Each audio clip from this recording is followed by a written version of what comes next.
Hello everyone, welcome to our channel. आज की इस वीडियो में हम क्लास 10 साइंस का एक नया चैप्टर स्टार्ट करने वाले हैं। Chapter number 12 electricity. बेसिकली इस चैप्टर में हमें इलेक्ट्रिसिटी क्या होती है, उसके लिए कौन कौन से फैक्टर्स रिस्पॉन्सिबल होते हैं और इलेक्ट्रिसिटी से रिलेटेड कुछ फिनोमिनास के बारे में पढ़ना है। इस चैप्टर में बहुत से नए टर्म्स आपको सीखने को मिलेंगे।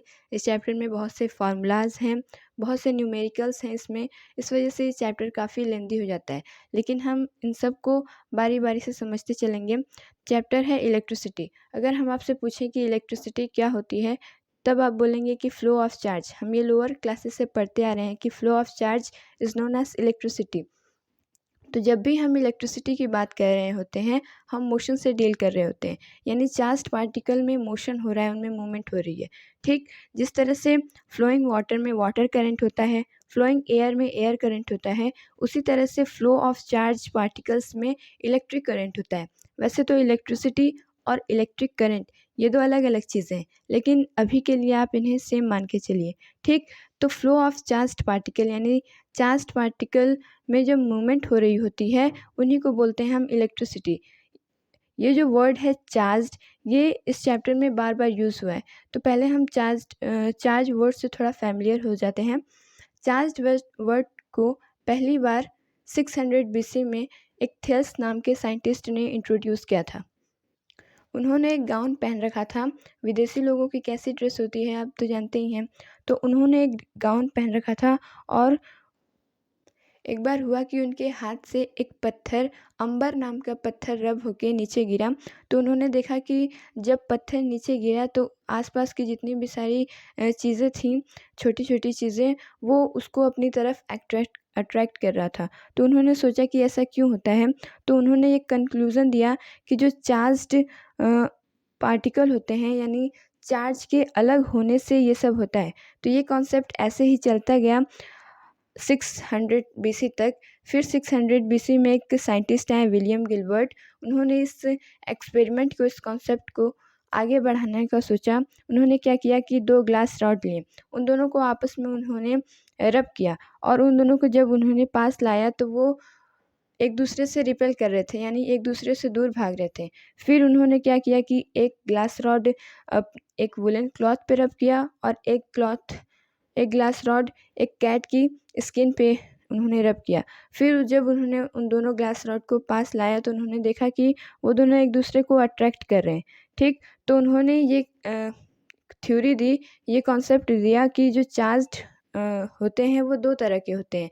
जब हम दोनों ग्लास रॉड को आपस में रब कर रहे थे तो एक दूसरे को वो रिपेल इसीलिए कर रहे थे क्योंकि वो एक तरह के चार्ज थे। लेकिन जब हमने एक ग्लास रॉड को कैट की स्किन पे और एक ग्लास रॉड को वुलन क्लॉथ पे रब किया तो दो अलग अलग चार्जेस बने, और दो अलग अलग चार्जेस होने की वजह से वो दोनों एक दूसरे को अट्रैक्ट कर रहे थे। ठीक, तो विलियम गिलबर्ट ने ये थ्योरी दी कि जो चार्ज हैं वो दो तरह के होते हैं। फिर ये कॉन्सेप्ट ऐसे ही चलता रहा 1750 बीसी तक। एक साइंटिस्ट आए, बेंजामिन फ्रैंकलिन। आप लोगों ने ये कहानी सुनी होगी कि बेंजामिन फ्रैंकलिन ने चार्ज्ड पार्टिकल को स्टडी करने के लिए क्या किया था कि एक बार बहुत मौसम ख़राब था, उस समय बिजली कड़क रही थी। तो वो उस समय पतंग उड़ा रहे थे और उन्होंने पतंग की डोर पे एक मेटल की बांध रखी थी। ठीक, जब वहाँ पे थंडरस्टॉर्म हुआ तो उसमें जो करंट था वो मेटल की से ट्रैवल करते हुए उनके हाथों तक आ गया और उनको उससे एक झटका भी लगा था। तो उन्होंने ये बताया कि चार्ज्ड दो तरह के होते हैं, पॉजिटिव और नेगेटिव। ठीक, और उन्होंने ये भी कंक्लूड किया था कि जो इलेक्ट्रिक करंट होता है वो पॉजिटिव चार्ज के मूवमेंट की वजह से होता है। ठीक, तो ये चार्ज के बारे में कुछ चीज़ें थी कि चार्ज पार्टिकल कैसे इंट्रोड्यूस हुआ।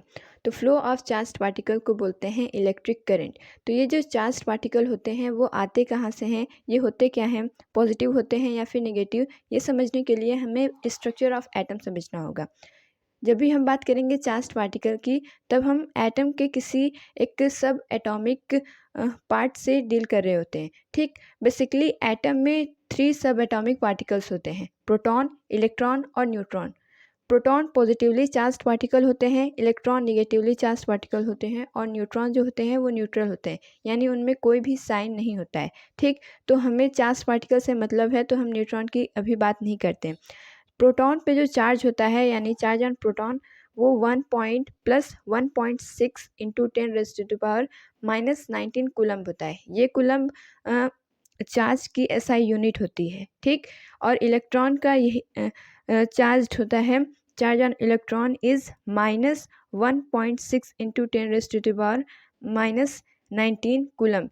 इसमें इन दोनों में देखेंगे आप तो मैग्नीट्यूड सेम है, बस साइन चेंज हुआ है। ठीक, मैग्नीट्यूड यानी न्यूमेरिकल वैल्यू, इनमें न्यूमेरिकल वैल्यू सेम है, सिर्फ साइन चेंज हुआ है, और न्यूट्रल में कोई भी चार्ज नहीं होता है।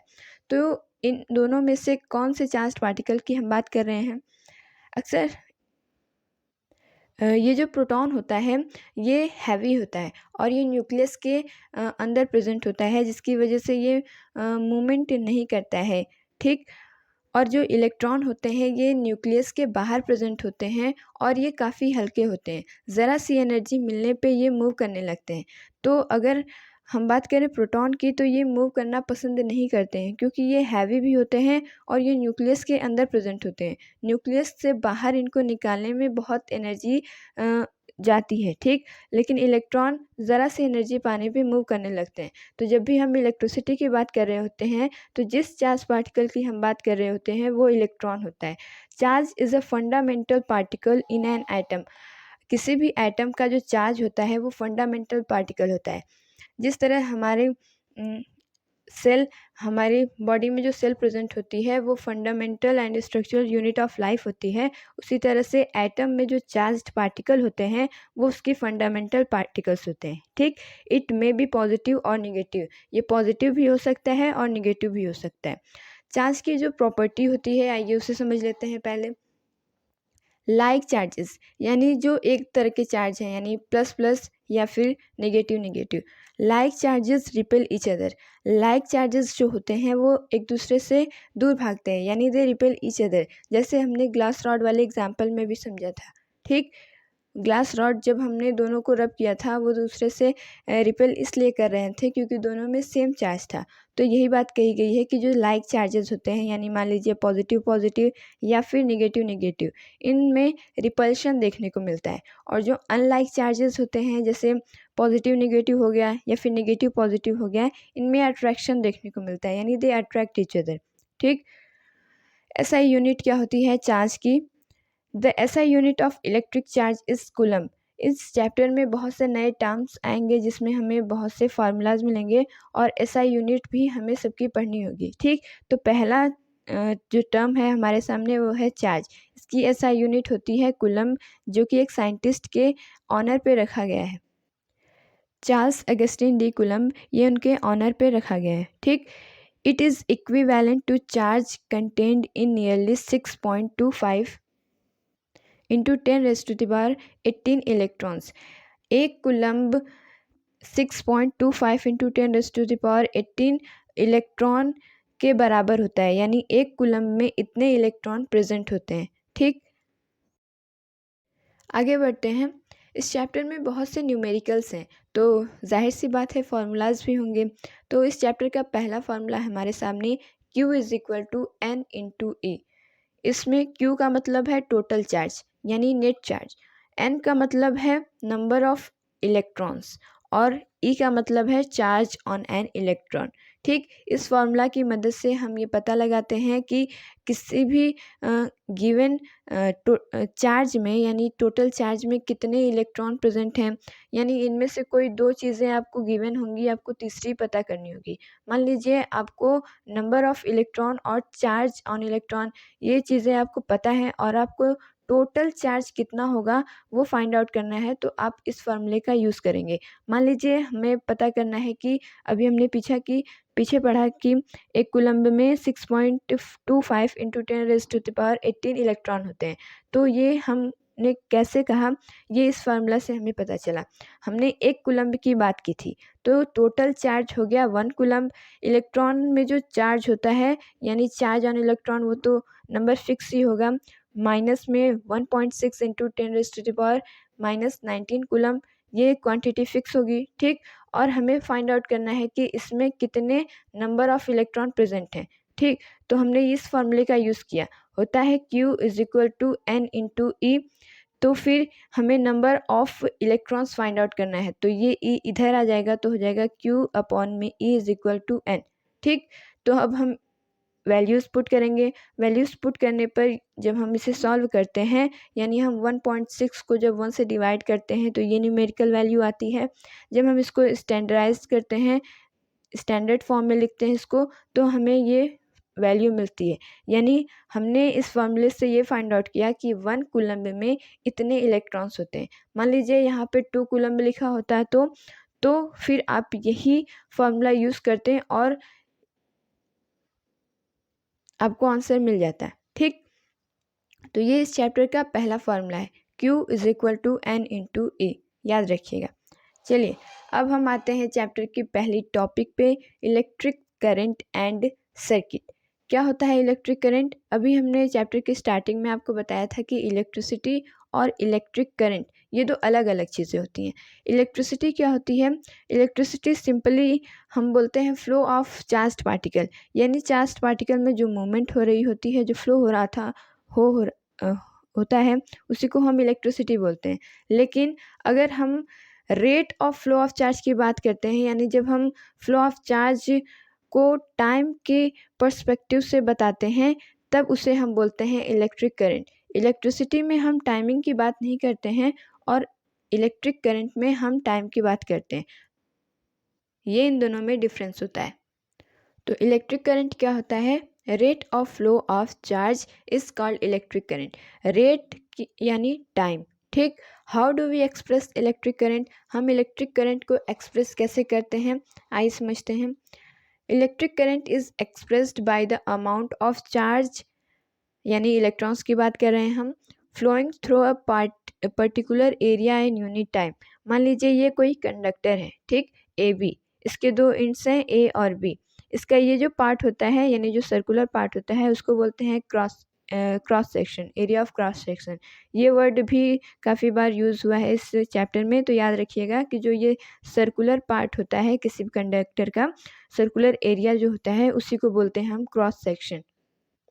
तो ए से लेके बी तक जो चार्ज में मूवमेंट होती है, यानी जितना अमाउंट ऑफ चार्ज यहाँ से यहाँ तक जाता है कितने टाइम में, उसी को हम बोलते हैं इलेक्ट्रिक करंट। मान लीजिए ये ए है, यहाँ से आप देखेंगे कि इलेक्ट्रॉन यहाँ से फ्लो करते हुए, यानी अमाउंट ऑफ चार्ज यहाँ से मूव करते हुए बी तक जा रहे हैं। अब ये ए से बी तक जाने में कितना टाइम लेते हैं, उसी को हम बोलते हैं इलेक्ट्रिक करंट। तो अब हम इससे एक फार्मूला डिराइव करेंगे।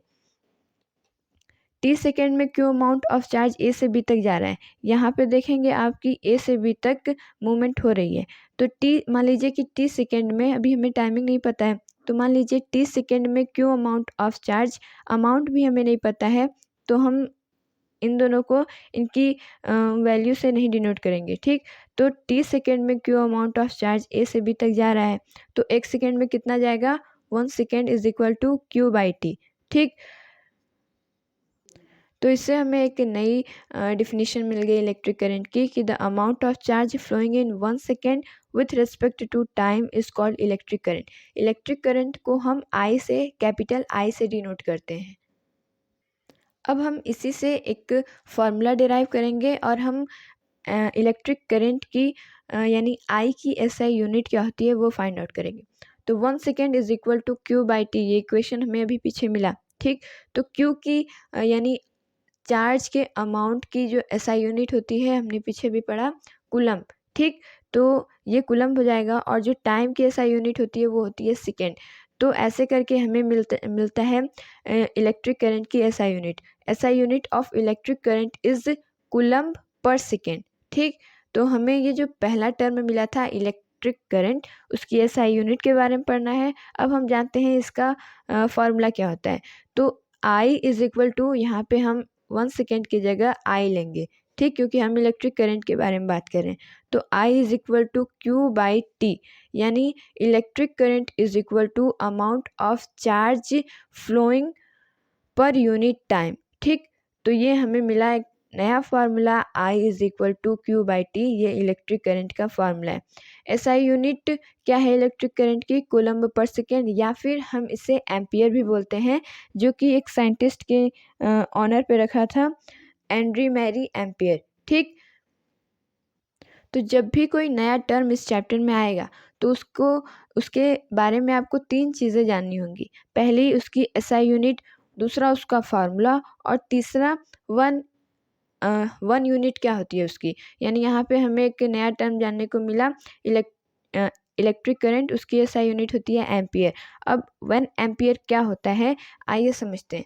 अक्सर यहाँ से डायरेक्ट क्वेश्चन पूछा जाता है कि डिफाइन 1 एम्पियर, या फिर अगर कोई दूसरा टर्म होगा वैसे करके।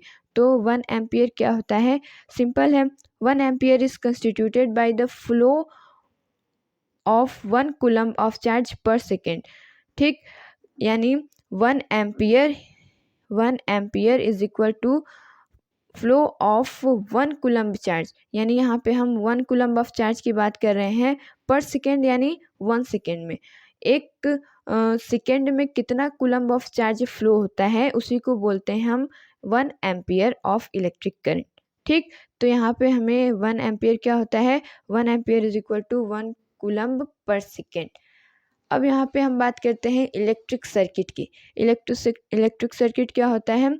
अ continuous and closed path of an electric current is called an electric circuit. ये फिगर आप देखिए, यहाँ पर एक पाथ दिख रहा होगा आपको। यहाँ पर ये बैटरी है, यहाँ पे ये स्विच है। ये सिंबल्स आपको पीछे पढ़ने होंगे। यहाँ पे कुछ चीज़ें हैं जो आपको पहले से पता होंगी, क्योंकि हम ये लोअर क्लासेस से पढ़ते आ रहे हैं। ठीक, तो यहाँ पे ये बैटरी है, ये स्विच है, ये एमीमीटर होता है। एमीमीटर क्या होता है अभी हम पीछे पढ़ेंगे। और ये है बल्ब।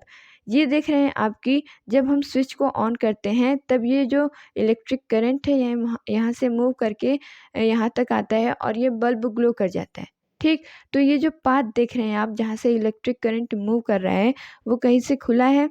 नहीं ना। तो जो कंटिन्यूअस और क्लोज्ड पाथ होता है इलेक्ट्रिक करंट के, उसी को बोलते हैं हम इलेक्ट्रिक सर्किट।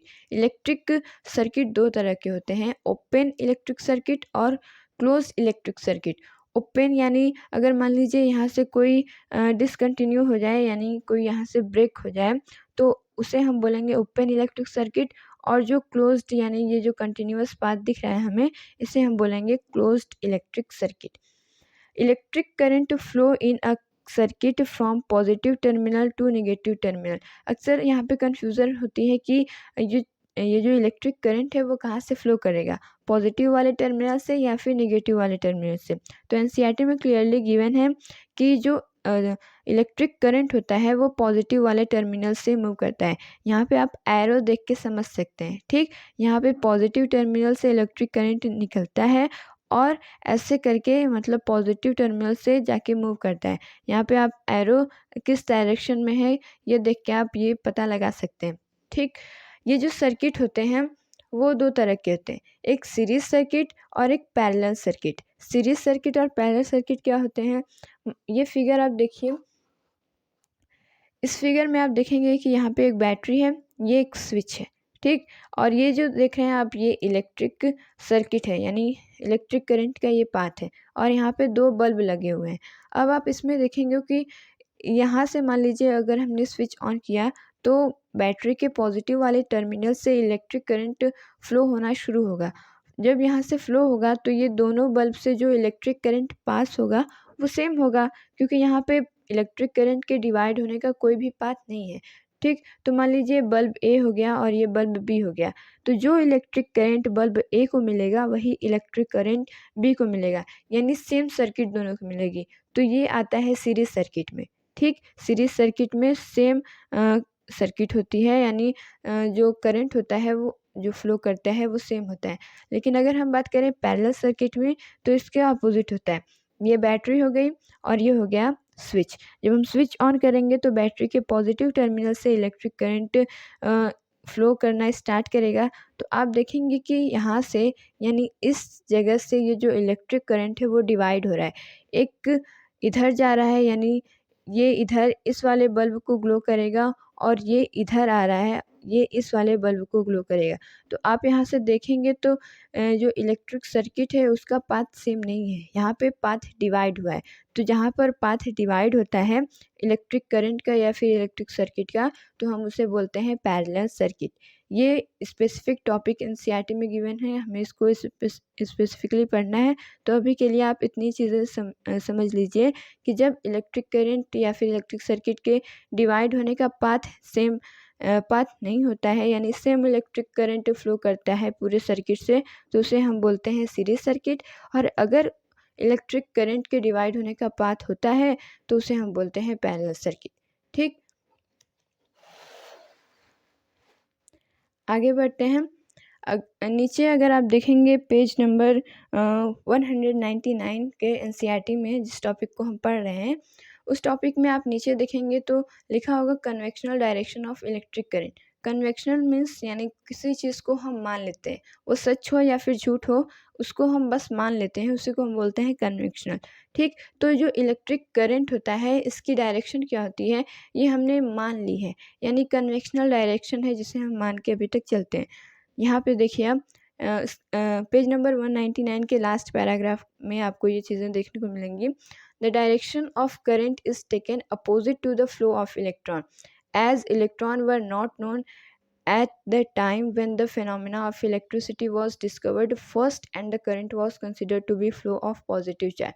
अभी हमने आपको बताया था कि जब हम चार्ज के बारे में जान रहे थे कि बेंजामिन फ्रैंकलिन ने ये बताया था, उन्होंने ये थ्योरी दी थी हमें कि जो ये चार्ज्ड पार्टिकल होते हैं ये दो तरह के होते हैं, पॉजिटिव और निगेटिव। और उन्होंने ये बताया था कि जो इलेक्ट्रिक करंट जिस डायरेक्शन में फ़्लो करता है, यानी जब मेटल किसे करंट फ़्लो करके उनके हाथ तक आया था तो उन्होंने कहा था कि वो पॉजिटिव चार्ज होता है जो फ़्लो करता है, यानी इलेक्ट्रिक करंट को उन्होंने फ़्लो ऑफ पॉजिटिव चार्ज बताया था। तो इसी वजह से हमने इलेक्ट्रिक करंट की जो डायरेक्शन है वो पॉजिटिव ले ली है, यानी opposite to flow of electron. Electron जिस साइड मूव करता है, जिस साइड फ्लो करता है, हमने वो डायरेक्शन नहीं ली है। जब भी हम बात करेंगे डायरेक्शन ऑफ करंट की तो हम बात करेंगे फ्लो ऑफ पॉजिटिव चार्ज, यानी हम जिस डायरेक्शन में प्रोटॉन फ्लो करता है उस डायरेक्शन को इलेक्ट्रिक करंट की डायरेक्शन लेते हैं। क्यों? क्योंकि जब इलेक्ट्रिसिटी का फिनोमेना पहली बार डिस्कवर हुआ था तो उस समय हमको ये नहीं पता था कि जो पॉजिटिव चार्ज होते हैं वो प्रोटॉन होते हैं और इलेक्ट्रॉन होते हैं। सिर्फ उन्होंने हमें ये बताया था कि दो तरह के चार्ज होते हैं, पॉजिटिव और नेगेटिव। और उन्होंने बोला था कि पॉजिटिव चार्ज जिस साइड मूव करता है उधर ही इलेक्ट्रॉन मूव करते हैं। तो इसी वजह से हमने ये मान लिया है कि जो इलेक्ट्रिक करंट की डायरेक्शन होती है वो पॉजिटिव चार्ज के फ्लो की तरफ होती है, यानी प्रोटॉन की तरफ होती है। क्यों?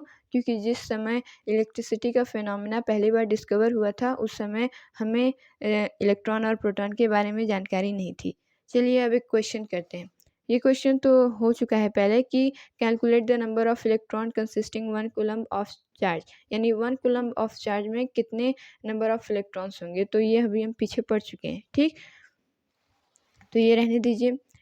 ये क्वेश्चन देखिए आप, a current of 1 ampere, ampere यानी इलेक्ट्रिक करंट की SI unit. The current of 1 ampere is drawn by a filament of an electric bulb. Number of electron passing through a cross section, cross section क्या होता है अभी हमने पीछे पढ़ा, of the filament is 16 second would be रफली। तो जब भी हमें कोई क्वेश्चन सॉल्व करना होता है, चाहे हम मैथ की बात करें या फिर फिज़िक्स की, सबसे इम्पॉर्टेंट चीज़ जो होती है, हमें सबसे पहले जो गिवन होता है वो लिख लेना होता है। ठीक, तो यहाँ पे दिया है कि करंट ऑफ 1 एम्पियर, यहाँ पे करंट की वैल्यू दी गई है 1 एम्पियर। दूसरी चीज़ क्या गिवन है हमें, यहाँ पे टाइमिंग गिवन है, t is equal to 16 second. यानी हमें इस क्वेश्चन में पूछा गया है कि एक इलेक्ट्रिक बल्ब है, उसको 1 एम्पियर करंट दिया जा रहा है, ठीक, 16 सेकेंड में। तो उसका जो फ्लो ऑफ इलेक्ट्रॉन होगा, यानी कितने नंबर ऑफ इलेक्ट्रॉन फ्लो हुए हैं, ये हमें फाइंड आउट करना है। तो इलेक्ट्रॉन के पे जो चार्ज होता है वो होता है 1.6 इंटू 10⁻⁻19 कूलम। ये भी एक तरह से हमें गिवन ही है। दूसरी चीज़ हमें यहाँ पे फाइंड करनी है number of electron, number of electron. ठीक, तो यहाँ पे हम नंबर ऑफ़ इलेक्ट्रॉन को फाइंड करना है। तो अभी तक हम 2 फार्मूलाज़ पढ़ चुके हैं। पहला Q = N × E और दूसरा है I = Q/T। तो इनमें से देखिए आप कि कौन-कौन सी चीज़ें हमें गिवन है। हमें इलेक्ट्रिक करंट यानी I गिवन है, टाइम गिवन है और E गिवन है, यानी हमें Q फाइंड करना है। हमें इसमें नंबर ऑफ़ इलेक्ट्रॉन फाइंड करना है, तो हमें इन दोनों फार्मूलाज़ का यूज़ करना होगा। तो इन्हीं 2 फार्मूला से हम एक नया फार्मूला बनाएंगे। अक्सर कुछ चीज़ों में यानी जब हम फार्मूला को अलग तरीके से लिखना होता है, इसी में कन्फ्यूज़न होती है। ठीक, तो आप इसकी प्रैक्टिस करते जाएंगे तो आपको चीज़ें आने लगेंगी। तो हम इस फार्मूला का यूज़ करेंगे। यहाँ पे हमको I गिवन है, I = Q हम लेंगे N × E। क्यों? क्योंकि हमें यहाँ पे E पता है और हमें N निकालना है। तो अगर हम N × E/T करते हैं तो इनमें से हमें 3 चीज़ें गिवन हैं, हमें चौथी वाली निकालनी है। ठीक, तो हम इस फार्मूले का यूज़ करके निकालते हैं। हमें यहाँ पे N फाइंड आउट करना है, तो N = क्या हो जाएगा, I × में T, ये T ऊपर जाएगा, यहाँ पे डिवाइड में है तो यहाँ पे चला जाएगा, मल्टीप्लाई में हो जाएगा तो I × T अपॉन में ये हो जाएगा इलेक्ट्रॉन। अब हम वैल्यू पुट करते हैं। N = I क्या गिवन है 1 एम्पियर, इंटू में टाइम गिवन है 16 सेकेंड और अपॉन में इलेक्ट्रॉन पे जो चार्ज है वो हमें गिवन है 1.6 × 10⁻⁻⁹ जब आप इसे सॉल्व करेंगे, सॉल्व करके आप देखिएगा तो ये हमें मिलेगा N = 10 इंटू में 10⁻⁹। ठीक, क्योंकि ये इससे कैंसिल हो जाएगा और हमें मिलेगा यहाँ पे 10। जब हम इन दोनों को देखेंगे तो इनका बेस सेम है तो ऊपर की पावर क्या हो जाती है, ऐड हो जाती है। तो = ये हो जाएगा 20। आंसर क्या आया हमारा 10⁻20 electrons, number of electrons flow कर रहे होंगे जब हम किसी भी बल्ब को ग्लो कराने के लिए 1 एम्पियर ऑफ करंट 60 सेकेंड में दे रहे होंगे। ऐसे क्वेश्चन पूछे जाते हैं। तो option number A 10⁻20 electron is the correct option. ठीक, हमें इस चैप्टर में न्यूमेरिकल से ही प्रॉब्लम होती है, न्यूमेरिकल से ही डर लगती है। ठीक, इसी वजह से बहुत लोगों को फिज़िक्स पसंद नहीं आती है। लेकिन अगर हम इनको अपने तरीके से प्रैक्टिस करते जाएंगे, बार बार फार्मूले को रिवाइज करते जाएंगे तो ये हमारे लिए कुछ भी नहीं होंगे। ठीक, शुरू में चीज़ें हार्ड लगती हैं लेकिन बाद में हमें वो बहुत आसान लगने लगती हैं। तो आप प्रैक्टिस करते रहेंगे तो ये सारे क्वेश्चन आपसे चुटकियों में सॉल्व हो जाएंगे। ठीक, तो चलिए आगे बढ़ते हैं। हमारी बुक की अगली टॉपिक है पेज नंबर 201 पे देखेंगे आप, तो electric potential and potential difference. आइए ये समझते हैं इलेक्ट्रिक पोटेंशियल और पोटेंशियल डिफरेंस क्या होता है। ये समझने से पहले हम एक एग्जांपल लेते हैं। मान लीजिए यहाँ पे दो हमने कंटेनर लिया हुआ है A और B, इन दोनों में हमने पानी भर रखा है। आप इन दोनों में देखेंगे कि जो वाटर लेवल है ये सेम है, तो इनमें कोई मोशन नहीं होगा। क्यों? क्योंकि इनमें जो प्रेशर है इक्वल है। ये जो वाटर होता है ये जिस भी कंटेनर में रखा होता है उसमें फोर्स लगाता है। ये चीज़ें आपको पता होंगी। बायोएंसी, बायोएंट फोर्स के बारे में आप क्लास 9th में पढ़ चुके हैं। ठीक, तो जो वाटर होता है ये अपने कंटेनर पे फोर्स लगाता है, तो दोनों में equal amount of water level present है और इसमें प्रेशर भी सेम है, तो इसमें कोई भी मूवमेंट नहीं होगी। ठीक, दूसरे कंटेनर की बात करें तो यहाँ पे भी हमने दो कंटेनर लिया है A और B। इस कंटेनर में आप देखेंगे कि जो वाटर लेवल है वो सेम नहीं है। ठीक, A में ज़्यादा है और B में कम है। तो हमने ये पढ़ रखा है कि substances move from high pressure to low pressure या फिर higher concentration to lower concentration. ठीक, तो दोनों में वाटर लेवल डिफरेंट है, तो वाटर ज़्यादा जहाँ पे है यानी जहाँ पे इसकी कंसंट्रेशन ज़्यादा है, जहाँ पे ज़्यादा प्रेशर लग रहा है वहाँ से ये लो प्रेशर की तरफ मूव करेगा। ठीक, तो ये जो प्रेशर A वाला है ये लो प्रेशर यानी B की तरफ मूव करेगा। तो यहाँ से ये एग्जांपल हमने क्यों दिया आपको, क्यों कि ये समझने के लिए कि मूवमेंट के लिए प्रेशर में डिफरेंस होना ज़रूरी होता है। ठीक, तो इस एग्जांपल से हम ये समझ गए कि अगर मूवमेंट हो रही है तो उसके लिए प्रेशर में डिफरेंस होना ज़रूरी है। अब आते हैं हम टॉपिक पे। इन द सेम वे, यानी जो यहाँ पे फिनोमिना हो रहा है उसी तरीके से the electrons move only if there is a difference of electric pressure. The electrons move यानी इलेक्ट्रिसिटी, इलेक्ट्रिक करंट तभी फ्लो करेगा जब वहाँ पे इलेक्ट्रिक प्रेशर में डिफरेंस हो। आई बात समझ में?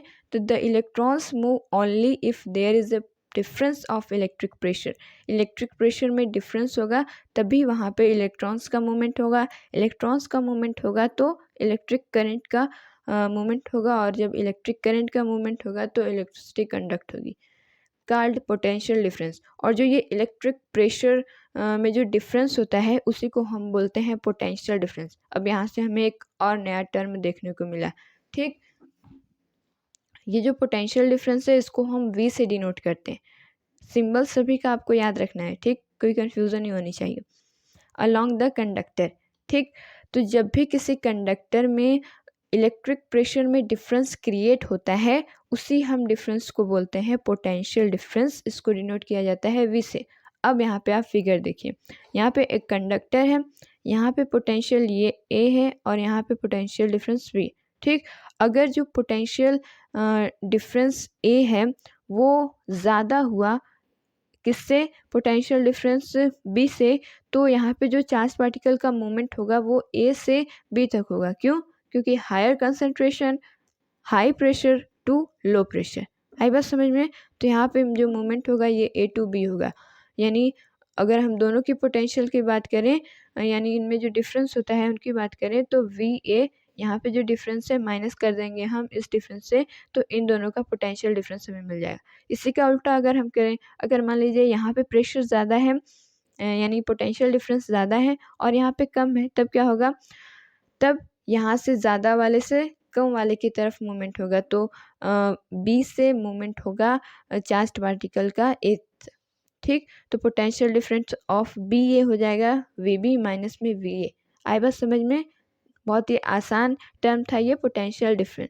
जब इलेक्ट्रॉन के मूवमेंट के लिए कहीं पे इलेक्ट्रिक प्रेशर में डिफरेंस क्रिएट होता है उसी को हम बोलते हैं पोटेंशियल डिफरेंस। ये जो पोटेंशियल डिफरेंस होता है वो कैसे होता है? जब हम स्विच ऑन करते हैं तो एक कंडक्टर की एक साइड में पोटेंशियल डिफरेंस बढ़ जाता है और जिसकी वजह से वो हाई प्रेशर से लो प्रेशर तक मूव करने लगता है। आई बात समझ में? तो फिर हमें एक नया टर्म मिला, तो फिर हमें एक नई SI यूनिट मिलेगी, एक नया फार्मूला मिलेगा। ठीक, तो how do we express potential difference? देखिए, यहाँ पे एक कंडक्टर है, इसको हमने ऐसे बैटरी से कनेक्ट किया हुआ है। Q अमाउंट को A से B तक जाने में कुछ वर्क करना पड़ेगा। यहाँ पे मान लीजिए Q अमाउंट ऑफ चार्ज यहाँ पे प्रेजेंट है। ठीक, इस चार्ज को यहाँ तक जाने में कुछ वर्क करना पड़ेगा। ठीक, तो Q अमाउंट ऑफ चार्ज को A से B तक जब ये जाएगा तो इसको कुछ वर्क डन करना पड़ेगा। ठीक, तो वर्क डन अपॉन में अमाउंट ऑफ चार्ज, जो वर्क ये कर रहा है अपॉन में जितना ये चार्ज यहाँ से वहाँ तक ले जा रहा है, अमाउंट ऑफ चार्ज ही क्या कहलाता है? Potential difference. यानी वर्क डन अपॉन में amount of charge is equal to potential difference. यहाँ से हमें एक नया फार्मूला मिला, V is equal to work done upon में Q। V को हम वोल्टेज भी कहते हैं। V यानी पोटेंशियल डिफरेंस की SI यूनिट होती है वोल्ट। अक्सर वोल्ट और वोल्टेज में कन्फ्यूज़न होती है, तो बिल्कुल कन्फ्यूज़ नहीं होइएगा। V यानी पोटेंशियल डिफरेंस की SI यूनिट को हम बोलते हैं वोल्ट, और पोटेंशियल डिफरेंस का एक और नाम होता है जिसे बोलते हैं वोल्टेज। ठीक, तो SI unit of V is equal two volt या फिर जूल पर कूलम। जूल पर कूलम में कैसे? वर्क की SI यूनिट होती है जूल, और क्योंकि आप जानते हैं कूलम। ठीक, तो जूल पर कूलम। आई बात समझ में? Named after Alessandro Volta. ये जो वोल्ट है, पीछे हमने पढ़ा जैसे करंट की SI यूनिट थी एम्पियर। ठीक, तो वो किसके ऑनर पे रखी गई थी? एंड्री मैरी एम्पियर के। उसी तरह से जो वोल्ट की SI यूनिट है ये किसके ऑनर पे रखी गई है? एक साइंटिस्ट थे जिनका नाम था एलिसेंड्रो वोल्टा। अब हमें इसको भी डिफाइन करना होगा, यानी डिफाइन 1 वोल्ट। तो देखिए, 1 volt is the potential difference between 2 points in a current carrying conductor when 1 joule of work is done to move a charge of 1 coulomb from one point to another। वो potential difference जो create होता है जब 1 joule of work किया जाता है 1 coulomb of charge को move करने के लिए, उसी पोटेंशियल डिफरेंस को हम 1 वोल्ट बोलेंगे। ठीक, तो 1 volt is equal to 1 joule, यानी 1 joule of work done upon में 1 कूलम, यानी जितना चार्ज वहाँ से मूव किया जा रहा है। आई बात समझ में? अब ये जो वोल्ट होता है यानी पोटेंशियल डिफरेंस जो होता है, इसको मेज़र करने के लिए एक डिवाइस होती है जिसे हम बोलते हैं voltmeter, ammeter, voltmeter. ये सारी चीज़ें जो हमने कहा था पीछे हम समझेंगे। आइए समझते हैं वोल्ट मीटर किसे बोलते हैं। The potential difference is measured by a means of an instrument called volt meter. जो पोटेंशियल डिफरेंस होता है उसको मेज़र करने के लिए एक डिवाइस होती है, एक इंस्ट्रूमेंट होता है, उसी को हम बोलते हैं पोटेंशियल डिफरेंस। ये सर्किट में लगा होता है। ठीक, ये सर्किट के पैरेलल में लगा होता है। जैसे यहाँ पे देखिए आप, यहाँ पे एक सर्किट यहाँ पे हमें गिवन है। ठीक, ये बैटरी हो गया, ये रेसिस्टर, इसको भी हम आगे पढ़ेंगे, और ये हो गया बल्ब। अब इसके यानी ये जो सर्किट आपको ये दिख रहा है, इसके ये पैरेलल में लगा है, यानी ये इसके पैरेलल में लगा है। ठीक, तो वोल्ट मीटर हमेशा सर्किट के पैरेलल में लगता है। ठीक, it is always connected in parallel. ऐसे ही क्वेश्चंस एमसीक्यूज़ में पूछे जाते हैं कि वोल्ट मीटर इलेक्ट्रिक सर्किट कि कहाँ लगता है, सीरीज़ में, पैरेलल में, ऐसे करके क्वेश्चन पूछे जाते हैं। तो एक एक चीज़ पे आप ध्यान देती जाइएगा। ठीक, it is always connected in parallel across the points between which the potential difference is to be measured. जहाँ से पोटेंशियल डिफरेंस मेज़र करना होता है उसके पैरेलल में लगता है, और इसको डिनोट किया जाता है ऐसे, ये सिंबल है इसका। ठीक, यानी वी,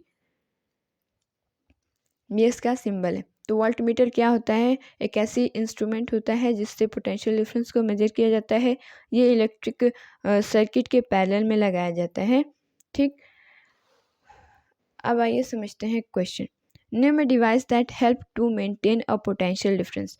क्वेश्चन ये एनसीईआरटी का है, इंटेक्स क्वेश्चन, कि एक डिवाइस का नेम बताइए जो कि पोटेंशियल डिफरेंस को मेंटेन करने में हेल्प करती है। तो पोटेंशियल डिफरेंस मेंटेन करना होता क्या है, ये पहले हम समझते हैं। मान लीजिए यहाँ पे कोई कंडक्टर है। ठीक, यहाँ पे चार्ज पार्टिकल, जब यहाँ पे कोई भी मूवमेंट नहीं हो रही होगी, कोई भी इलेक्ट्रिक करंट पास नहीं हो रहा होगा, तो इसमें जो चार्ज पार्टिकल हैं ये इधर उधर बिखरे होंगे। ठीक, लेकिन जब हम यहाँ पे पोटेंशियल डिफरेंस क्रिएट करते हैं तब यहाँ पे मूवमेंट होने लगती है। यानी ये जो यहाँ से चार्जेस, जहाँ पे पोटेंशियल डिफरेंस क्रिएट होता है, मान लीजिए ए पे हो रहा है, तो यहाँ से चार्जेस इस साइड की तरफ मूव करने लगते हैं, यानी एक स्पेसिफिक डायरेक्शन में मूव करने लगते हैं। इसी को बोलते हैं मेंटेनिंग। ठीक, तो पहले इस कंडक्टर में जो चार्ज था वो इधर उधर मूव कर रहे थे। ठीक, लेकिन जब बैटरी लगाने पर एक डायरेक्शन मिलती है इनको। पोटेंशियल डिफरेंस कैसे क्रिएट होता है? जब हम उनको इलेक्ट्रिक करंट देते हैं। इलेक्ट्रिक करंट हम कहाँ से देते हैं? बैटरी से। तो अक्सर इस क्वेश्चन में कन्फ्यूज़न होती है, तो आंसर हम लिख देते हैं वोल्ट मीटर, जब भी हम पोटेंशियल डिफरेंस की बात करते हैं। लेकिन यहाँ पे आंसर कुछ और होगा, आपको ये समझना है। ठीक, उधर लेकिन बैटरी लगाने पर ये एक डायरेक्शन में मूव करने लगते हैं, और इसी को हम क्या बोलते हैं? Maintenance due to pressure. ठीक, यहाँ पे आंसर हो जाएगा सेल या फिर बैटरी। इसका एग्जांपल आप समझ सकते हैं। मान लीजिए जैसे क्लासरूम रहता है, जब क्लासरूम में टीचर्स नहीं आए होते हैं, तब उसमें जो स्टूडेंट होते हैं वो इधर उधर, यानी इनकी सीट पे से उनकी सीट पे आना जाना लगा रहता है। लेकिन जब टीचर आ जाते हैं, यानी जब एक फोर्स मिलता है, जब टीचर आ जाते हैं तो सभी एक जगह पे अपनी अपनी जगह पे बैठ जाते हैं, यानी मेंटेन हो जाते हैं। ठीक, तो उसी को आप ऐसे समझ सकते हैं कि जब पोटेंशियल डिफरेंस आता है तो सारे इलेक्ट्रॉन्स मेंटेन हो जाते हैं। आई बात समझ में? चलिए आगे बढ़ते हैं। यहाँ पे कुछ सिंबल्स हैं, हमें ये देखने हैं क्योंकि ये बार बार यूज़ हो रहे हैं। ठीक, तो symbols of some commonly used components in circuit diagram. यहाँ पे कुछ कंपोनेंट्स दिए हुए हैं, जैसे सेल हो गया, बैटरी हो गया, और यहाँ पे उनके सिंबल दिए होते हैं। अक्सर जब हम सर्किट की बात करते हैं तो उसमें हम पूरा इलेक्ट्रिक सेल बनाने नहीं बैठ जाते हैं, उसके सिंबल का हम यूज़ करते हैं। ठीक, तो यहाँ पे देखिए symbol, an electric cell. Electric cell का क्या होता है सिंबल? ये ऐसे होता है, यानी एक पॉजिटिव वाला टर्मिनल होता है, एक निगेटिव वाला टर्मिनल होता है। पॉजिटिव वाला टर्मिनल हमेशा बड़ा होता है, ध्यान में रखिएगा, ठीक। जब अगर आपको मान लीजिए पॉजिटिव नेगेटिव मेंशन ना हो तो आप कैसे पहचानेंगे, यानी आपसे पूछ लिया जाए कि इलेक्ट्रिक करंट की डायरेक्शन क्या होगी, तो आप क्या बताएंगे। आपको ये पता है कि पॉजिटिव डायरेक्शन से मूव करता है, मान लीजिए वहाँ पे साइन नहीं दिया है, तो आप इसकी लेंथ देखेंगे। जो लंबा वाला होता है जो टर्मिनल, वो पॉजिटिव होता है, तो यहाँ से करंट मूव करेगा, ठीक। तो ये हो गया पॉजिटिव, ये हो गया नेगेटिव। बैटरी यानी combination of cells in a series connection, combination of cell को बोलते हैं हम इलेक्ट्रिक सेल। तो यहाँ पे ऐसे ही 2-3 डायग्राम आप बना देंगे तो बन जाएगा हमारा बैटरी। प्लग की और स्विच, जब स्विच ओपन होती है तब उसका सिंबल होता है ये, और जब हम क्लोज होती है तब उसका सिंबल होता है ये। अ वायर ज्वाइंट, जब 2 वायर आपस में ज्वाइंट करते हैं तो उसका सिंबल ये होता है। या फिर जब वायर एक दूसरे से क्रॉस करते हैं बिना जुड़े, यहाँ पे आप देख रहे हैं कहीं पे वायर ऐसे ज्वाइन नहीं हो रही है, तो इसका सिंबल ऐसे हो जाएगा, ठीक। अगला सिंबल है इलेक्ट्रिक बल्ब का। इलेक्ट्रिक बल्ब या तो ऐसे बनाते हैं या फिर बल्ब भी बना दिया जाता है, बुक में गिवन होगा, ठीक। फिर उसके बाद 8वां है resistor of resistance R. Resistor क्या होता है ये हम अभी आगे पढ़ेंगे, अगला टॉपिक आएगा, ठीक। तो अभी के लिए आप जान लीजिए कि जो रेसिस्टर होता है वो, इसका जो सिंबल होता है वो ऐसा होता है। एक रेसिस्टर होता है जिसकी वैल्यू फिक्स होती है, ठीक। तो उसकी सिंबल हो गया ये। लेकिन ऐसा रेसिस्टेंस भी होता है जिसकी जो वैल्यू होती है वो फिक्स नहीं होती, यानी चेंज हो सकती है, तो उसे हम बोलते हैं वेरिएबल रेसिस्टेंस या फिर रियोस्टैट। तो इसका सिंबल ये होता है। वोल्ट मीटर जिसे हम पैरेलल कनेक्शन में लगाते हैं उसे, उसका सिंबल ये हो गया। और एममीटर जो सीरीज कनेक्शन में हमेशा लगा होता है उसको हम बोलते हैं एममीटर। चलिए अब आगे बढ़ते हैं। अगला है हमारा ओम्स लॉ, मोस्ट इम्पॉर्टेंट है, इससे डायरेक्ट क्वेश्चन पूछा जाता है कि अक्सर एग्जाम में आपसे पूछ लिया जाता है कि ओम्स लॉ क्या होता है, उसका पूरा प्रॉपर डिफिनेशन लिखनी होती है हमें। तो यहाँ से डायरेक्ट क्वेश्चन बनते हैं ऐसे टॉपिक से। तो आइए समझते हैं क्या होता है Ohm's law. In 1827, a German physicist, George Simon Ohm, found out the relationship between the current I flowing in a metallic wire and the potential difference across its terminal।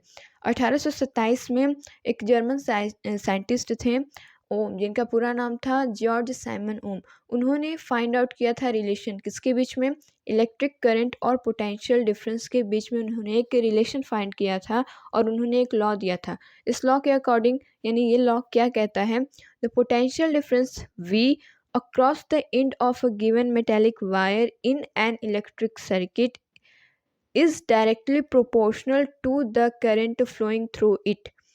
क्या कहा गया है इसको, कि जो पोटेंशियल डिफरेंस V होता है वो डायरेक्टली प्रोपोर्शनल होता है किसके, करंट फ्लोइंग इट यानी I के।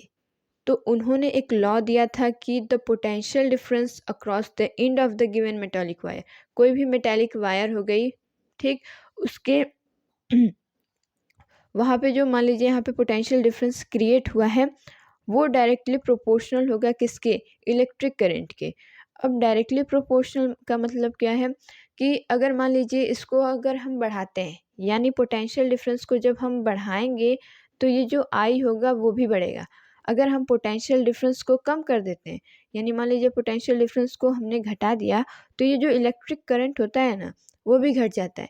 डायरेक्टली प्रोपोर्शनल का मतलब ये होता है, यानी जो चीज़ें ये करेगा वो ये भी करेगा, जो चीज़ें ये करेगा वो ये भी करेगा, इसको बोलते हैं डायरेक्टली प्रोपोर्शनल।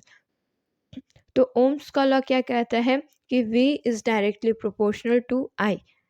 आपको अगर इतना लंबा स्टेटमेंट नहीं याद हो रहा है तो आप ये सिंपल सा इक्वेशन याद कर लीजिए, इसी के बेसिस पे आप ये खुद से लिख सकते हैं, ठीक। तो V is directly proportional to I। इसके लिए कंडीशन क्या है, यानी पोटेंशियल डिफरेंस डायरेक्टली प्रोपोर्शनल होगा इलेक्ट्रिक करंट के, इसके लिए कंडीशन होती है क्या, कि इसको जो टेम्परेचर मिलता है वो सेम होना चाहिए।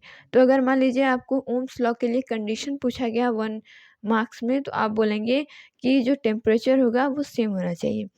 अब इस प्रोपोर्शनैलिटी सिंबल को हटाने के लिए हम एक कांस्टेंट का यूज़ करते हैं, और इस कांस्टेंट को बोलते हैं कांस्टेंट ऑफ प्रोपोर्शनैलिटी। यानी जब हम प्रोपोर्शनल के इस साइन को हटाने के लिए किसी एक कांस्टेंट का यूज़ करते हैं तो उसी को बोलते हैं कांस्टेंट ऑफ प्रोपोर्शनैलिटी। तो यहाँ पे हम एक कांस्टेंट यूज़ करते हैं आर। आर क्या होता है? यही होता है रेसिस्टेंस। रेसिस्टेंस आइए समझते हैं। यहाँ पे भी हमें एक नया टर्म मिला है। It is the property of a conductor to resist the flow of charge. मान लीजिए कोई कंडक्टर है, ये कोई कंडक्टर हो गया। यहाँ पे जो इलेक्ट्रॉन्स मूव होते हैं, ऐसा तो होता नहीं है कि ये बिना एक दूसरे से टकराए मूव करें। यहाँ पे एक इलेक्ट्रॉन यहाँ पे टकराते होंगे, ठीक, एक दूसरे से ये इलेक्ट्रॉन टकराते रहते हैं। तो ये उसी प्रॉपर्टी को बोलते हैं, किसी भी कंडक्टर की वो प्रॉपर्टी जिससे वो जो फ्लो ऑफ चार्ज होता है उसे रेसिस्ट करता है, यानी उसको रोकने का काम करता है, उसी को हम बोलते हैं रेसिस्टेंस। आई बात समझ में? और वो कंपोनेंट जो कि a component used to regulate current without changing the voltage source is called variable resistance or rheostat। और कोई एक कंपोनेंट जो कि इलेक्ट्रिक करंट को रेगुलेट करता है बिना वोल्टेज के सोर्स को चेंज किए, उसको बोलते हैं हम वेरिएबल रेसिस्टेंस। ये जो कंडक्टर होते हैं वो उसमें क्या होता है कि वो करंट को पास आउट होने देते हैं, यानी उनमें से करंट फ्लो करते हैं। उनमें क्या होता है, जो कंडक्टर होते हैं उसमें जो रेसिस्टेंस होता है, यानी वो प्रॉपर्टी जिससे फ्लो ऑफ चार्ज को रेसिस्ट किया जाता है, रोका जाता है, वो प्रॉपर्टी बहुत कम होती है। इसी वजह से जो कंडक्टर होते हैं इनमें फ्लो ऑफ चार्ज होता है। फ्लो ऑफ चार्ज होने की वजह से इनमें इलेक्ट्रिसिटी कंडक्ट होती है। लेकिन अगर हम बात करें इंसुलेटर की, इंसुलेटर में इलेक्ट्रिसिटी कंडक्ट इसी वजह से नहीं होती है क्योंकि इसमें जो रेसिस्टेंस होते हैं वो बहुत ज़्यादा होते हैं। ज़्यादा होने की वजह से जो इलेक्ट्रॉन होते हैं यानी चार्ज्ड पार्टिकल मूव नहीं कर पाते हैं, और मूव नहीं कर पाते हैं तो उनमें से जो इलेक्ट्रिक करंट होता है, इलेक्ट्रिसिटी होती है, वो कंडक्ट नहीं हो पाती है। ठीक, तो रीज़न अगर आपसे पूछे कि क्या रीज़न है इंसुलेटर का कि वो इलेक्ट्रिसिटी कंडक्ट नहीं कराते हैं, यही रीज़न है कि उनमें जो रेसिस्टेंस होता है वो बहुत ज़्यादा होता है। अब ये रेसिस्टेंस होता क्यों है? What causes resistance? When an electric current flow through a conductor such as a metal wire, the moving electron can be collide with ions in the conductor. This makes it more difficult to flow and cause resistance। क्या होता है कि मान लीजिए कोई conductor है तो उसमें इलेक्ट्रॉन्स होंगे, प्रोटॉन्स होंगे, न्यूक्लियस होगा, आयन होगा, ठीक, बहुत सारे पार्टिकल्स हो सकते हैं। ऐसा तो है नहीं सिर्फ इलेक्ट्रॉन ही मूव करेंगे, ठीक, तो वो एक दूसरे से टकराते हैं। टकराने को क्या बोला गया है यहाँ पे? कोलाइड। जब एक दूसरे से कोलाइड करते हैं तब ये इलेक्ट्रॉन की मूवमेंट को रेसिस्ट करते हैं, यानी उनकी मूवमेंट को डिफ़िकल्ट बनाते हैं, और इसी वजह से ये जो रेसिस्टेंस होता है वो होता है। ठीक, तो यहाँ तक बातें आपको समझ में आई कि ओम्स लॉ क्या होता है?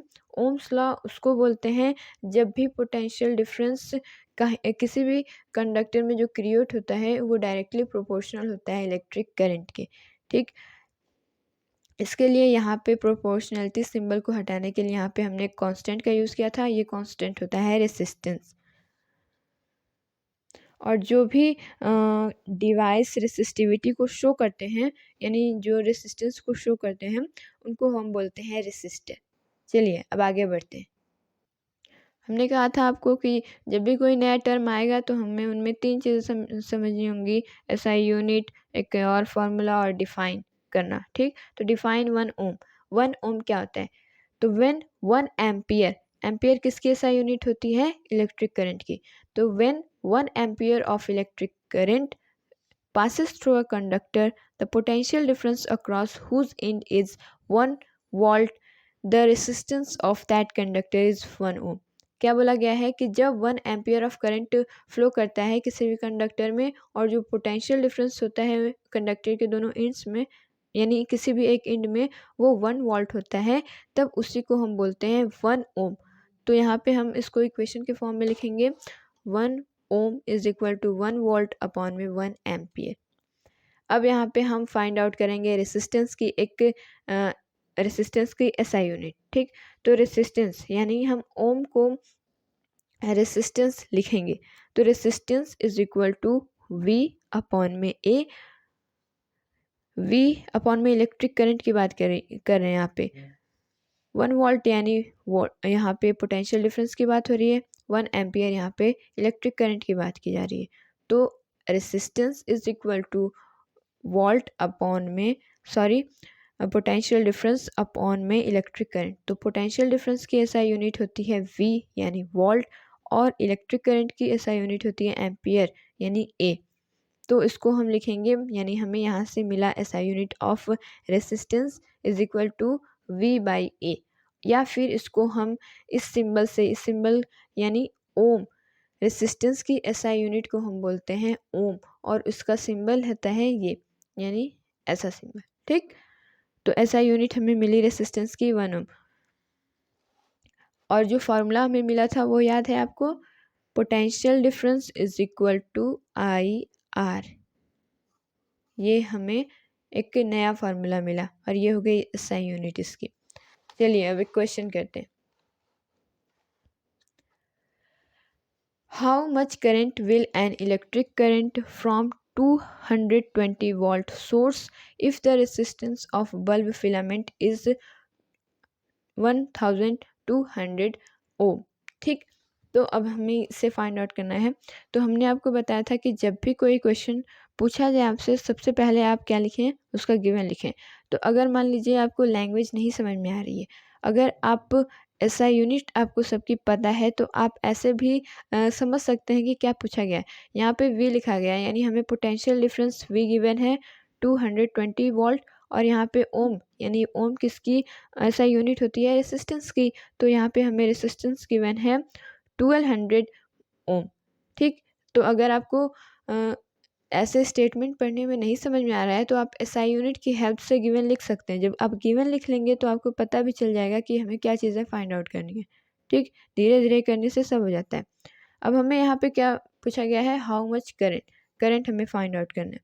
तो हम यही फार्मूला यूज़ करेंगे। यहाँ पे हमें 3 क्वांटिटीज़ दी गई हैं, तो इन तीनों क्वांटिटीज़ को देख के आपको क्या लगता है कि हमें क्या निकालना होगा। इलेक्ट्रिक करंट के लिए यहाँ पे हम जो फार्मूला यूज़ करेंगे वो हम करेंगे ओम का। क्यों? क्योंकि यहाँ पे जो 2 क्वांटिटीज़ हैं हमें गिवन है, तीसरी फाइंड आउट करनी है, और ये तीनों क्वांटिटी आती हैं जिस फार्मूला में, वो फार्मूला है V इज इक्वल टू आई है। अब हमें I फाइंड आउट करना है, तो V अपॉन में R हो जाएगा। V यहाँ पे I इज इक्वल टू हो जाएगा 220 वोल्ट अपॉन में 200 ओम। फिर इसको जब हम कैंसिल आउट करेंगे तो इतना आएगा। इसको जब हम इससे डिवाइड करते हैं तब आएगा हमारा 0.184 एम्पियर। अब इसका सेकेंड पार्ट देखिए, how much current will an electric coil draw from 220 volt source if the resistance of the heater coil is 100 ओम। यहाँ पे भी आप गिवन लिख लीजिए, यहाँ पे भी हमसे करंट पूछा गया है, तो यहाँ पे आप सॉल्व करेंगे तो 2.2 एम्पियर आएगा। यहाँ पे अगर आप एक चीज़ नोटिस करेंगे कि यहाँ पे जो रेसिस्टेंस यहाँ पे ज़्यादा है, तो यहाँ पे इलेक्ट्रिक करंट क्या है, कम आया है। अब यहाँ पे आप देखिए कि यहाँ पे रेसिस्टेंस कम है, तो यहाँ पे इलेक्ट्रिक करंट की जो वैल्यू आई है वो ज़्यादा आई है, यानी 2.2 एम्पियर। ठीक, तो इससे हम ये कंक्लूड कर सकते हैं कि जो इलेक्ट्रिक करंट होता है वो इन्वर्सली प्रोपोर्शनल होता है किसके, रेसिस्टेंस के। यानी अगर आप आई को बढ़ाते हैं तो जो रेसिस्टेंस है वो घट जाता है, अगर आप इलेक्ट्रिक करंट को कम करते हैं तो जो रेसिस्टेंस है वो बढ़ जाता है। इस क्वेश्चन से हमने ये कंक्लूड किया कि I is inversely proportional to resistance. आई बात समझ में? अब आते हैं और क्वेश्चन करते हैं। सेकेंड क्वेश्चन है, a student carries out an experiment and plot the V1 graph of 3 samples of nichrome wire with resistance R1, R2 and R3 respectively. Which of the following is true? अब हमसे पूछा गया है कि इसमें से जो यहाँ पे रेसिस्टेंस अरेंज हुआ है इसमें से कौन सा सही है, इस ग्राफ की बेसिस पे हमें बताना है। तो ये V1 ग्राफ है, ठीक, VI ग्राफ होगा। तो यहाँ पे एम्पियर इस साइड होगा और ये जो वोल्ट होगा ये इस साइड होगा। ये हमें गिवन है ग्राफ पहले से, ठीक। तो इसमें हम कैसे फाइंड आउट करते हैं, ऐसे क्वेश्चन आते हैं तो इसके लिए आप समझिए कि जो V के पास वाला होता है वो बड़ा होता है, यानी जो R3 है यहाँ पे ये V के पास है तो ये रेसिस्टेंस ज़्यादा होगा। फिर उसके बाद R2 है, R1 है। तो इसमें से अगर आप थर्ड ऑप्शन देखें तो R3 बड़ा है R2 से और R2 बड़ा है R1 से, तो ये वाला ऑप्शन सही हो जाएगा। ये हमने कैसे फाइंड आउट किया कि जब आप क्वेश्चन सॉल्व करने बैठेंगे तो उसमें भी आपको बहुत से नए नए कॉन्सेप्ट मिलते हैं देखने को, तो आप क्वेश्चन सॉल्व करते रहिएगा, ठीक। तो वी के पास वाला होता है बड़ा, जब आप क्वेश्चन सॉल्व करने बैठेंगे तो ये चीज़ें आपको बताई जाएंगी, तो ऐसे पे ये आंसर सही हो गया। अब आइए एक और क्वेश्चन करते हैं। The potential difference between the terminal of an electric heater is 60 volt when it draws a current of 4 ampere। यहाँ पे हमें दो कंडीशन गिवन है। From the source, what current will be the heater if the potential difference is increased to 120 volt।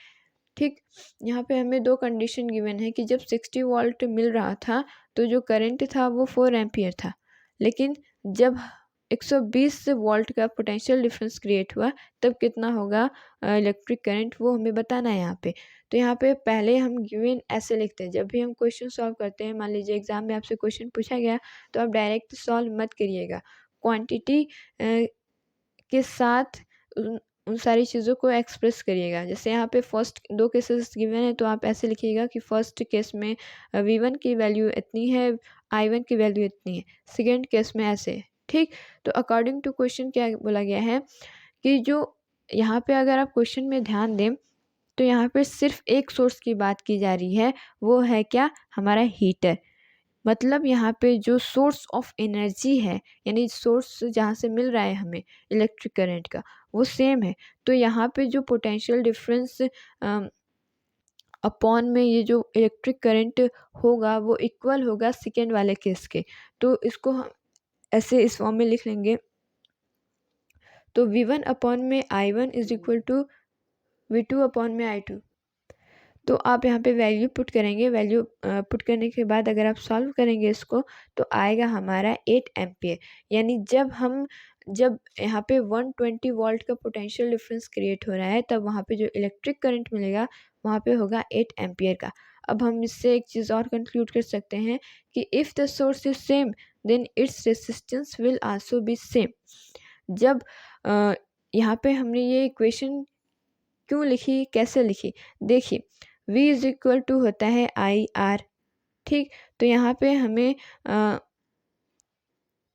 तो दोनों cases में हमें potential difference और ये जो इलेक्ट्रिक करंट है इनमें से कुछ चीज़ें गिवन थी, ठीक। इसमें से एक चीज़ फाइंड करनी थी। तो इसमें आप देखेंगे कि जो रेसिस्टेंस था वो सेम था, यानी जब एक इसको हम V अपॉन में I की फॉर्म में लिख सकते हैं, ठीक। तो V1 अपॉन में I1 और V2 अपॉन में I2 दोनों की केस में जो रेसिस्टेंस था वो सेम था। तो जब एक साइड इक्वल होती है तब हम इक्वेशन ऐसे लिख लेते हैं कि अगर ये इक्वल है इसके, ये इक्वल है इसके, यानी दोनों की जो LHS RHS है वो आप देखेंगे कि सेम है, तो ये दोनों एक दूसरे के इक्वल हो जाएंगे, ठीक। तो ऐसे क्वेश्चन सॉल्व करते हैं। तो आपको समझ में आया कि ये इक्वेशन जो हमने यहाँ पे लिखा वो क्यों लिखा, ठीक। क्यों, क्योंकि जब सोर्स सेम है तो रेसिस्टेंस सेम होगा ही, तो जब रेसिस्टेंस सेम है तो यहाँ पे ये दोनों एक दूसरे के ऑलरेडी सेम हो जाएंगे, नो डाउट। चलिए अब जितने फार्मूलाज हमने अभी तक पढ़े हैं उनको एक बार रिकैप कर लेते हैं। सबसे पहला फार्मूला था Q, यानी amount of charge, total amount of charge is equal to number of electrons into charge on electron, ठीक। यहाँ पे I is equal to Q upon में T था। यहाँ पे फार्मूलाज तो एक ही है, मान लीजिए यहाँ पे Q is equal to 1 into में E, फार्मूला तो एक ही है। अब हम इसको अलग अलग फॉर्म में लिख सकते हैं। मान लीजिए हमें N फाइंड आउट करना है तो हमें इसे Q अपॉन में E लिख सकते हैं, ठीक। मान लीजिए हमें E फाइंड आउट करना है तो हम इसे Q अपॉन में N is equal to E लिख सकते हैं। तो फार्मूलाज एक ही होता है, उसको अलग अलग तरीके से हम खुद लिख सकते हैं। टोटल इस पूरे चैप्टर में 7 ही फार्मूलाज हैं, लेकिन उसको अलग अलग तरीके से एक्सप्रेस किया जा सकता है। इस वजह से हमें लगता है कि बहुत ज़्यादा फार्मूला है, लेकिन अगर आप रियलिटी देखेंगे तो इसमें सिर्फ 7 ही फार्मूलाज हैं, ठीक। तो यहाँ तक अभी हमने क्या पढ़ा, फिर यहाँ पे Q की वैल्यू हम पुट कर देंगे N इंटू E, कहाँ से, इस इक्वेशन से। तो आ गया I is equal to NE upon में T। जब भी क्वेश्चन को टफ बनाना रहता है तो ऐसे फार्मूलाज का ऐसे क्वेश्चन पूछे जाते हैं जिसमें हमें ऐसे फार्मूलाज का यूज़ करना रहता है, ठीक। यहाँ पे V इज इक्वल टू यानी potential difference is equal to work done upon में अमाउंट ऑफ चार्ज, या फिर वर्क डन को हम यहाँ पे एनर्जी भी बोलते हैं, ठीक। वर्क डन की बात करें या फिर एनर्जी की बात करें, दोनों चीज़ें सेम होती हैं। तो जब भी आपको वर्क डन के जगह एनर्जी का वर्ड दिखे तब भी आप ये फार्मूला लगा सकते हैं। अब V is equal to work done upon में यहाँ पे Q की वैल्यू हमने यहाँ से ले ली। Q की value is equal to I into में T। और ये लास्ट था ओम्स लॉ वाला, potential difference is equal to I into R। चलिए अब आगे बढ़ते हैं। अगला टॉपिक है हमारा factors on which the resistance of a conductor depend. जो रेसिस्टर होता है, रेसिस्टेंस होता है, वो किन किन फैक्टर्स पे, कंडक्टर के किन किन फैक्टर्स पे डिपेंड होता है, आइए ये समझते हैं। ये अगला टॉपिक है हमारी बुक का। ठीक, तो उसके लिए आपको एक एक्टिविटी पढ़नी होगी, एक्टिविटी 12.3। उस एक्टिविटी को जब आप पढ़ेंगे तो आप वहाँ से ये चीज़ें कंक्लूड करेंगे क्या, कि जब हम वायर की लेंथ को डबल करते हैं, ठीक, तो जब मान लीजिए एल, हमने जो लेंथ ली थी वो एल है, जब हम इसको डबल करते हैं यानी 2L हो जाएगा, तब ये जो रेसिस्टेंस होता है ये भी डबल हो जाता है। यहाँ से हमने क्या सीखा कि जब हम लेंथ को डबल करते हैं तो उसका जो रेसिस्टेंस होता है वो भी डबल हो जाता है, लेकिन ये जो करंट होता है वो हाफ हो जाता है। क्यों? क्योंकि अभी हमने एक क्वेश्चन सॉल्व किया था, उसमें हमने क्या पढ़ा था कि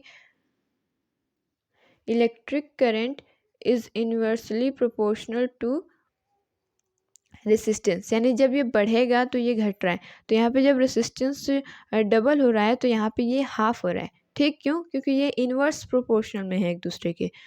तो यहाँ से हमने क्या सीखा कि जब हम लेंथ को बढ़ाते हैं यानी जब इसको डबल करते हैं तो रेसिस्टेंस भी डबल हो जाता है, और जो करंट है वो क्या होता है, हाफ हो जाता है। तो यहाँ से हम क्या कंक्लूड कर सकते हैं कि जो ये रेसिस्टेंस है और ये जो लेंथ है, ठीक, रेसिस्टेंस और ये लेंथ एक दूसरे के डायरेक्टली प्रोपोर्शनल है। तो यहाँ से कंक्लूजन क्या निकला हमारा, R is directly proportional to length.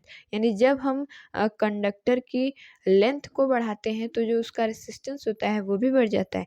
मान लीजिए लेंथ को हम कम कर रहे हैं तो उसका रेसिस्टेंस कम होता है। ठीक, अब देखिए दूसरा वाला क्या था उसमें एक्टिविटी में, when we double the area, हमें उसमें एरिया को डबल करके देखना था। तो मान लीजिए एरिया ए है, यहाँ पे एम्पियर मत समझिएगा आप, यहाँ पे हम ए को एज ए एरिया यूज़ करें। ठीक, मान लीजिए एरिया ए है, इसको हम डबल करें तो ये 2A हो जाएगा। जब हम एरिया को डबल करते हैं तो ये R है यहाँ पे, ठीक, ये जो R होगा वो हाफ हो जाएगा। क्यों? वही रीज़न है कि इन्वर्सली प्रोपोर्शन होते हैं। जब ये हाफ हो रहा है तो ये एम्पियर क्या होगा, डबल होगा, इन्वर्स प्रोपोर्शन में एक दूसरे के। तो यहाँ से हम क्या देखते हैं कि जब हम एरिया को डबल करते हैं तो जो रेसिस्टेंस होता है वो हाफ हो जाता है, और जो इलेक्ट्रिक करंट होता है वो डबल हो जाता है। तो यहाँ से एक और कंक्लूजन निकलता है क्या, क्योंकि ये जो रेसिस्टेंस है वो इन्वर्सली प्रोपोर्शनल है एम्पियर के। सॉरी, यहाँ पे एरिया हम यूज़ कर रहे हैं, कंफ्यूज बिल्कुल मत होइएगा मेरी तरह। यहाँ पर एरिया है तो रेसिस्टेंस इन्वर्सली प्रोपोर्शनल होता है एरिया के। अब देखिए, R also depends on nature of the material. जब आप एक्टिविटी पढ़ेंगे तो उसका कंक्लूजन यही है, आपको यही लिखना है। ठीक, तो 3 कंक्लूजन यहाँ पे निकले हमारे कि जब हम लेंथ को बढ़ाते हैं तो रेसिस्टेंस भी बढ़ता है, यानी resistance is directly proportional to length, resistance is inversely proportional to area.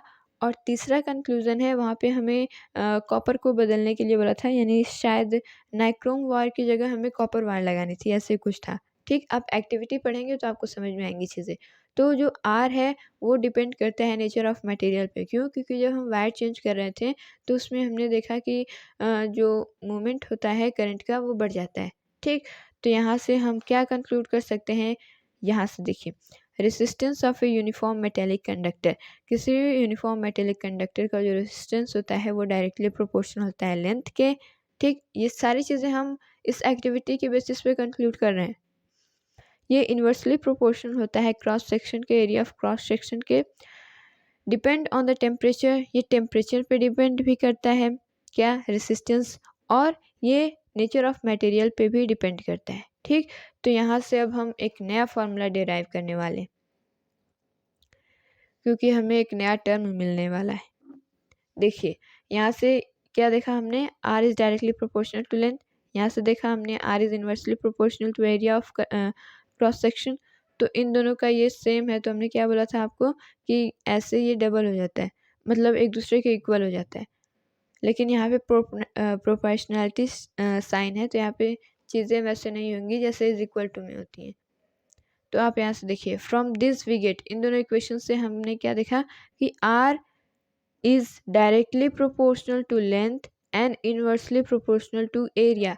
हमने यहाँ से ये चीज़ें यहाँ पे कंक्लूड करके लिखी छोटी करके, ठीक। यहाँ पे डायरेक्टली प्रोपोर्शनल है लेंथ इसके, और ये जो एरिया है वो इनवर्सली प्रोपोर्शनल है। अब हम इस प्रोपोर्शनैलिटी साइन को हटाने के लिए एक कांस्टेंट का यूज़ करेंगे। यहाँ पे जो यहाँ पे पी आपको जो लग रहा है, ये पी नहीं है, इसको हम पढ़ते हैं रो। ये एक, इसको हम बोलते हैं इलेक्ट्रिकल रेसिस्टिविटी। रेसिस्टेंस और रेसिस्टिविटी ये दो अलग अलग चीज़ें हैं। रेसिस्टिविटी अगला टॉपिक है, इसे हमें पढ़ना है। तो आप समझिए कि जो ये कांस्टेंट जो हमने यहाँ पे यूज़ किया वो क्या है, रो, और इसको बोलते हैं हम इलेक्ट्रिकल रेसिस्टिविटी, और ये पी है प्रोपोर्शनैलिटी कांस्टेंट। तो यहाँ पे हमें एक और नया फार्मूला मिला है, ये आप बात याद रखिएगा, ठीक। अब चलिए हम ये समझते हैं कि ये रेसिस्टिविटी होती क्या है। देखिए, the electrical resistivity of a material is defined as the resistance offered to current flow by a conductor of unit length यानी 1 metre and having unit area 1 square metre of cross section. देखिए, कोई यहाँ पे conductor है, conductor का जो हमने length लिया है, कंडक्टर का जो हमने लेंथ लिया है वो हमने 1 मीटर का लिया है, ठीक। और जो ये एरिया ऑफ क्रॉस सेक्शन है ये हमने 1 स्क्वायर मीटर का लिया है, ठीक। तो जब हम 1 मीटर लेंथ और 1 स्क्वायर मीटर एरिया यानी यूनिट लेंथ और यूनिट एरिया लेते हैं जिस भी कंडक्टर की, उनका जो रेसिस्टेंस होता है वही कहलाता है रेसिस्टिविटी। यानी रेसिस्टिविटी एक तरह का रेसिस्टेंस होता है। जब हम एक स्क्वायर मीटर यानी यूनिट एरिया और यूनिट लेंथ की बात करते हैं तब वहाँ पे एक नया टर्म मिलता है हमें, रेसिस्टिविटी। मान लीजिए नॉर्मली हम कोई भी टर्म यूज़ कर रहे हों, यानी हम ये जो लेंथ है वो ऐसे 1 मीटर नहीं ले रहे हो, ज़्यादा ले रहे हो, मान लीजिए 3 मीटर ले रहे हो, 4 मीटर ले रहे हो, ठीक। या फिर एरिया है, ये भी हम 1 से ज़्यादा ले रहे हो, यानी हम यूनिफॉर्म नहीं ले रहे हो, ठीक। तो उस टाइम पे हम रेसिस्टेंस निकालते हैं। लेकिन अगर हम स्पेसिफिकली बात करते हैं 1 मीटर ऑफ लेंथ और 1 यूनिट एरिया की, तो वहाँ पे बात होती है रेसिस्टिविटी की। तो रेसिस्टिविटी से आपने क्या सीखा कि ये एक तरह का रेसिस्टेंस होता है जो कि 1 मीटर लेंथ में लगता है। 1 मीटर लेंथ जिसकी एरिया होती है 1 स्क्वायर मीटर, इसके बीच में जो रेसिस्टेंस लगता है उसी को हम बोलते हैं रेसिस्टिविटी। रेसिस्टिविटी का फॉर्मूला ये होता है R is equal to rho into में लेंथ अपॉन में एरिया। अब आप देखेंगे कि यहाँ पे एक नया टर्म मिला है तो हमें एक नया फार्मूला मिलेगा। फार्मूला तो हमें मिल ही चुका है, अब हमें ऐसा यूनिट भी मिलेगी इसकी। तो देखिए, आर यहाँ पे is equal to rho into में 1/1। यहाँ पे 1 इनकी वैल्यू हमें गिवन है क्योंकि रेसिस्टिविटी में वैल्यू फिक्स होगी। जब भी हम 1 मीटर लेंथ या फिर 1 स्क्वायर मीटर एरिया की बात करेंगे तभी रेसिस्टिविटी होती है, यानी इनमें ये दोनों टर्म फिक्स होंगे। यानी लेंथ हमेशा 1 मीटर होगी और एरिया हमेशा 1 स्क्वायर मीटर होगी। तो यहाँ पे हमने जब वैल्यू पुट की तो हमें मिला कि आर इज इक्वल टू रो, यानी इससे हम यही चीज़ कंक्लूड कर सकते हैं कि रेसिस्टेंस एक तरह का रेसिस्टिविटी ही होता है, ठीक। तो ऐसा यूनिट ऑफ रेसिस्टिविटी क्या होगी, आर इज इक्वल टू, ये जो फॉर्मूला है ये हो गया। तो हमें रो की एसआई यूनिट फाइंड आउट करनी थी, तो हम इसको एक साइड ले जाएंगे और जो बाकी चीज़ें उसको एक साइड ले जाएंगे। तो ये मल्टीप्लाई में हो जाएगा इसके, और ये जो एल होगा वो डिवाइड में हो जाएगा। तो यहाँ पे हम देखेंगे कि रेसिस्टेंस की एसआई यूनिट होती है ओम, एरिया की होती है मीटर स्क्वायर और लेंथ की होती है मीटर, ठीक। तो यहाँ पे देखिए, ये मीटर इस वाले से कैंसिल हो जा रहा है, मीटर स्क्वायर यानी यहाँ पे 2 मीटर है, ठीक। यहाँ पे नीचे 1 मीटर था तो 1 मीटर से 1 मीटर कैंसिल हो गया, तो यहाँ पे मिला हमें मीटर। तो रो की यानी रेसिस्टिविटी की एसआई यूनिट होती है ओम मीटर। और इसको हम ऐसे भी लिख सकते हैं, ओम को इसके सिंबल से डिनोट कर सकते हैं। ये हो गया इसकी एसआई यूनिट, ये हो गया उसका formula. The SI unit is ohm metre. Resistivity की एसआई यूनिट होती है ओम मीटर। रेसिस्टिविटी ये इंपॉर्टेंट है, देखिए resistivity does not change with the change in length और area of cross section but it changes with the change in temperature nature of material. यहाँ पे ये इस चीज़ याद रखिएगा कि रेसिस्टिविटी जब हम किसी भी कंडक्टर की लेंथ या फिर क्रॉस सेक्शन को चेंज करते हैं तो चेंज नहीं होती है। क्यों? क्योंकि रेसिस्टिविटी उसी को बोलते हैं जब हम 1 मीटर लेंथ और 1 स्क्वायर मीटर एरिया के बीच का रेसिस्टेंस निकालते हैं। तो यहाँ पे जब ये चीज़ें चेंज होंगी तब उसमें रेसिस्टिविटी में कोई चेंजिंग नहीं आएगी। लेकिन जब हम टेम्परेचर या फिर नेचर ऑफ मटेरियल यानी मान लीजिए कि हमने पहले नाइक्रोम की वायर यूज़ की थी, बाद में हमने कॉपर की वायर यूज़ की, तो ऐसे हमने क्या किया कि मटेरियल के नेचर को चेंज किया है, तो इसमें रेसिस्टिविटी चेंज हो जाती है। यही चीज़ होता है रेसिस्टेंस में भी, उसमें भी चेंजिंग तभी होती है जब टेम्परेचर या फिर नेचर ऑफ मटेरियल को चेंज किया जाता है। देखिए यहाँ पे अभी आपने पढ़ा था, ठीक, टेम्परेचर और नेचर ऑफ मटेरियल को। अब हम आगे बढ़ते हैं। आगे क्या लिखा है, range of resistivity of metal and alloy is 10⁻⁻8 to 10⁻⁻6 ohm metre. यानी मेटल और एलॉय में जो रेसिस्टिविटी होती है वो बहुत कम होती है। इसका यहाँ पे रेंज गिवन है, आपकी बुक में एक टेबल बना होगा, टेबल नंबर 12.2, उसमें सारी चीज़ें गिवन है, उसमें से आप देख लीजिएगा। ठीक, आगे बढ़ते हैं। मेटल्स एंड एलॉयज और गुड कंडक्टर ऑफ इलेक्ट्रिसिटी। जो मेटल्स और एलॉयज होते हैं, एलॉयज क्या होते हैं, जब मेटल और मेटल एक दूसरे से एक होमोजेनियस मिक्सचर बनाते हैं, एक दूसरे से पूरी तरह से मिक्स हो जाते हैं, तो उसे बोलते हैं एलॉय। या फिर जब एक मेटल एक नॉन मेटल मिलता है तो उसको हम बोलते हैं एलॉय। तो एलॉय क्या होता है कि जब एक मेटल दूसरे मेटल से मिलता है या फिर जब एक मेटल दूसरे नॉन मेटल से मिलता है, एक सोल्यूशन बनाता है, एक होमोजेनियस मिक्सचर बनाता है, उसी को हम बोलते हैं एलॉय। ठीक, तो ये दोनों गुड कंडक्टर ऑफ इलेक्ट्रिसिटी होते हैं। अब बताइए कि गुड कंडक्टर ऑफ इलेक्ट्रिसिटी होते क्यों हैं। सिंपल सा रीज़न है कि जो रेसिस्टेंस होता है उसमें कम होता है और जो इलेक्ट्रॉन होते हैं वो आसानी से मूव कर जाते हैं, इसी वजह से good conductor of electricity. Insulators की बात की जा रही है। इंसुलेटर यानी जो इलेक्ट्रिसिटी कंडक्ट नहीं कराते हैं, लाइक रबर या फिर glass, have range of resistivity. इनमें जो रेसिस्टिविटी होती है वो ज़्यादा होती है।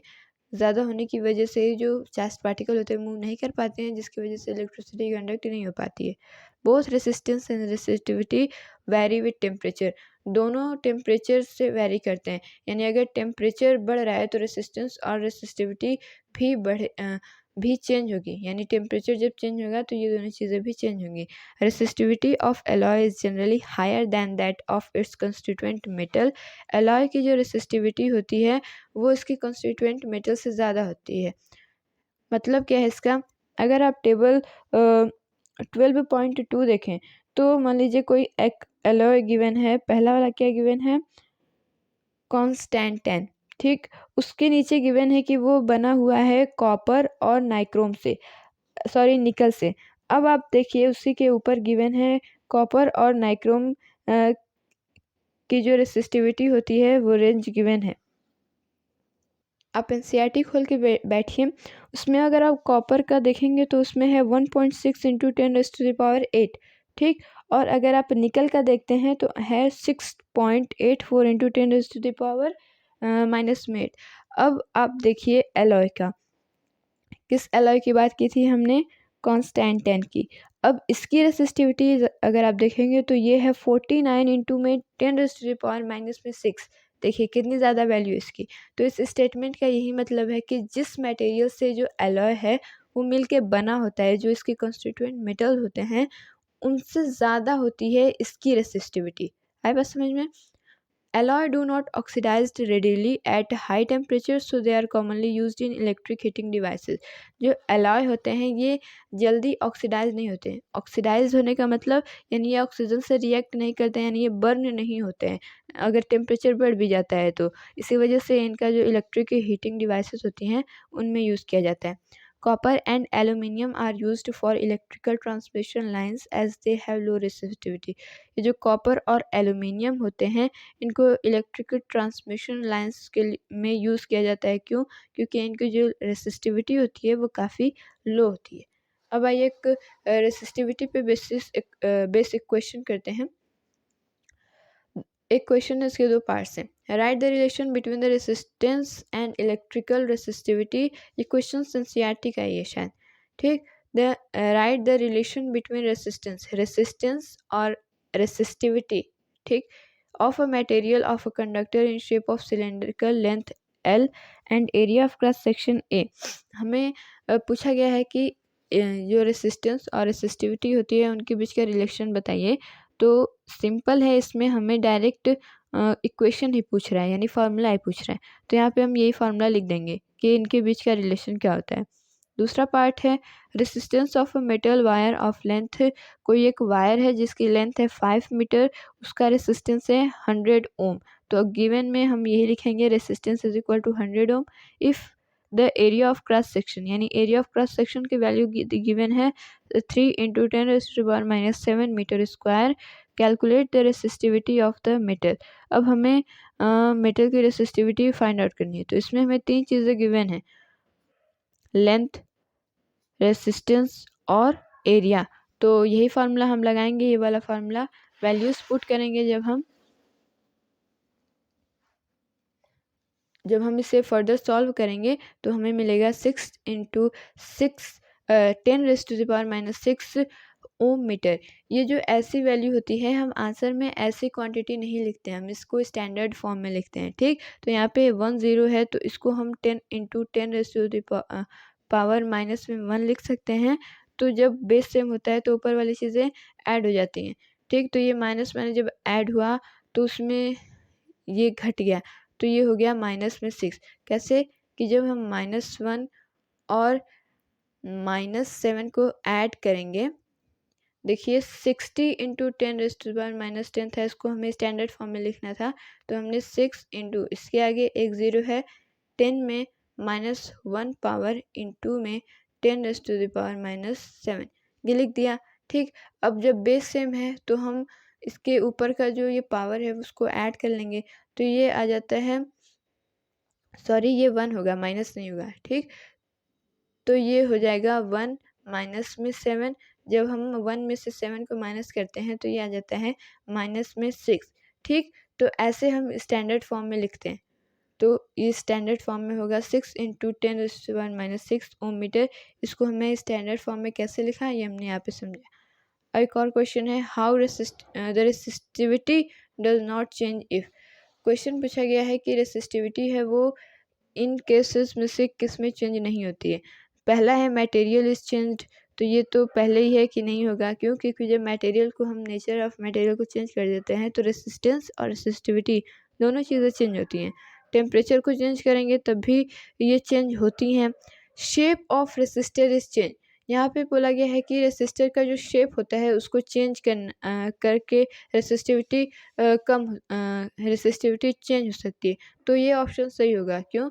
क्योंकि जब हम रेसिस्टर का जो शेप होता है उसको चेंज करते हैं तो रेसिस्टिविटी में कोई भी चेंजिंग नहीं आती है. ठीक. तो ऑप्शन सी करेक्ट होगा. चलिए अब हम आगे बढ़ते हैं. अगला टॉपिक है हमारा resistance of a system of resistors. अब हमें सीरीज और पैरेलल कनेक्शन को पढ़ना है. पहले हम पढ़ेंगे resistor in series. Series connection में जो रेसिस्टर होता है वो कैसा होता है, क्या होता है. ये एक आप डायग्राम देख रहे हैं. ये कैसा डायग्राम है अगर हम आपसे पूछें तो ये कैसा है, सीरीज सर्किट है. एकदम पहले हमने ये सारी चीज़ें डिस्कस की थी, है ना. तो सीरीज कनेक्शन में I सेम है, यानी जो करंट यहाँ से फ्लो करेगा वो यहाँ से भी फ्लो करेगा, यहाँ से भी फ्लो करेगा। क्यों? क्योंकि पाथ सेम है, यानी यहाँ पे करंट के डिवाइड होने का कोई सेम नहीं है। तो सीरीज कनेक्शन में करंट जो होता है वो सेम होता है, और पोटेंशियल डिफरेंट होता है ना। देखिए यहाँ पे बैटरी हो गया, ये स्विच हो गया, ये एमीमीटर हो गया। यहाँ से हम जब स्विच ऑन करते हैं तो पॉजिटिव टर्मिनल से करंट ऐसे फ्लो करता है, ठीक। यहाँ से देखिए यहाँ पे रेसिस्टेंस है, यहाँ पे रेसिस्टेंस, यहाँ पे रेसिस्टेंस, तीन रेसिस्टेंस यहाँ पे लगे हैं। तो जब यहाँ से करंट मूव करता है तो पोटेंशियल डिफरेंस जो है यहाँ और यहाँ पे चेंज हो जाता है, ठीक। तो ये बात कही गई है कि जो V है पोटेंशियल डिफरेंस है वो डिफरेंट होता है। In a series combination of resistors, the current in the same in every part of the circuit. Series combination में जो करंट है वो सर्किट के एवरी पार्ट में सेम होगा। करंट की बात कर रहे हैं। The total potential difference across a combination of resistor in a series equal to the sum of potential difference across the individual resistor.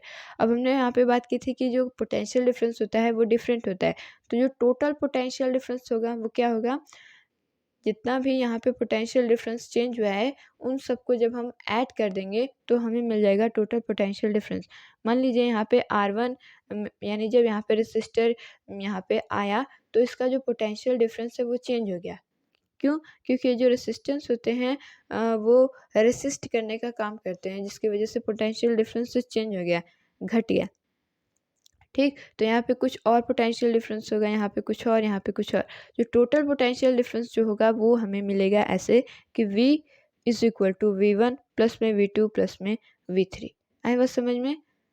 आगे बढ़ते हैं। On applying ohm's law on resistor. Ohm's law क्या था? V is equal to IR, ठीक। तो हमने potential difference की बात की थी, तो पोटेंशियल डिफरेंस क्या होगा? Is equal to IR। पहले जो पोटेंशियल डिफरेंस था वो इलेक्ट्रिक करंट इनटू में रेसिस्टेंस था, दूसरा भी I इंटू, क्यों यहाँ पे हमने I1 I2 I3 नहीं लिखा है, क्यों? क्योंकि इलेक्ट्रिक करंट सभी केसेस में सेम होगा। क्या चेंज होगा? रेसिस्टेंस। तो हमने इसको R1 R2 R3 के फॉर्म में लिखा हुआ है। अब यहाँ से हम क्या कंक्लूड कर सकते हैं कि V is equal to IR1 IR2 plus में IR3, ठीक। तो V इज इक्वल टू, यहाँ से हम I कॉमन ले लेंगे तो आएगा R1 प्लस में R2 प्लस में R3।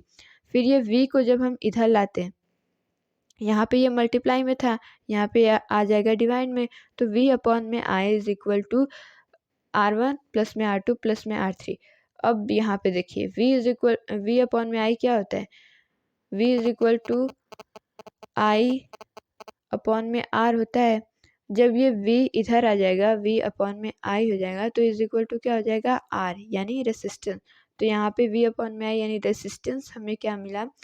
RS, मतलब resistance in a series combination, ठीक। तो इज इक्वल टू हमें मिला R1 प्लस में R2 प्लस में R3। ये फार्मूला है।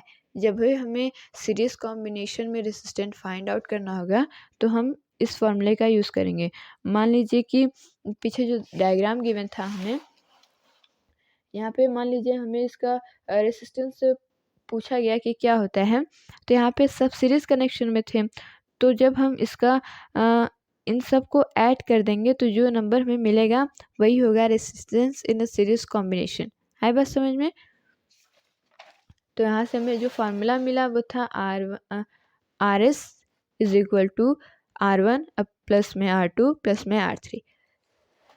अब आते हैं सीरीज रेसिस्टर इन पैरेलल, लेकिन उसके पहले हमें कुछ चीज़ें पढ़नी है। When several resistance joint in series, the resistances of combination RS is equal to the sum of their individual resistance R1 R2 R3 and this larger than any individual resistance.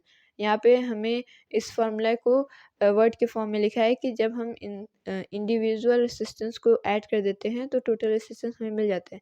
और यहाँ पे एक बात कही गई है कि जो टोटल रेसिस्टेंस हमें यहाँ पे मिला है वो ग्रेटर होगा R1 से, वो ग्रेटर होगा R2 से, वो ग्रेटर होगा R3 से, ठीक। ये सीरीज कनेक्शन की बात हम कर रहे हैं। अब आते हैं पैरेलल पे, रेसिस्टेंस इन पैरेलल। यहाँ पे जो कनेक्शन दिख रहा है आपको, ये पैरेलल सर्किट कनेक्शन है। क्यों? क्योंकि यहाँ पे जब आप देखेंगे, यहाँ से जब इलेक्ट्रिक करंट फ्लो होगा तो यहाँ पे इधर डिवाइड हो जाएगा, ये इधर जाएगा, इधर हो जाएगा, यानी यहाँ पे इलेक्ट्रिक करंट के डिवाइड होने का पाथ है तो ये पैरेलल होगा। ठीक, तो रेसिस्टेंस इन पैरेलल। अब यहाँ पे क्या चीज़ें चेंज होंगी, क्या चीज़ें नहीं होंगी, वो समझते हैं। यहाँ पे देखिए आप, यहाँ पे सीरीज़ कनेक्शन में हमने क्या पढ़ा था कि जो आई है यानी इलेक्ट्रिक करंट था वो सेम था, लेकिन जो ये पोटेंशियल डिफरेंस था वो डिफरेंट हो गया था। ठीक, लेकिन यहाँ पे क्या होता है कि जो V होता है, V यानी पोटेंशियल डिफरेंस, वो सेम होता है, लेकिन ये जो इलेक्ट्रिक करंट होता है वो अलग हो जाता है। क्यों? क्योंकि ये डिवाइड हो जाता है, जिसकी वजह से ये डिफरेंट हो जाता है। ठीक, तो ये रेसिस्टेंस इन पैरेलल में था।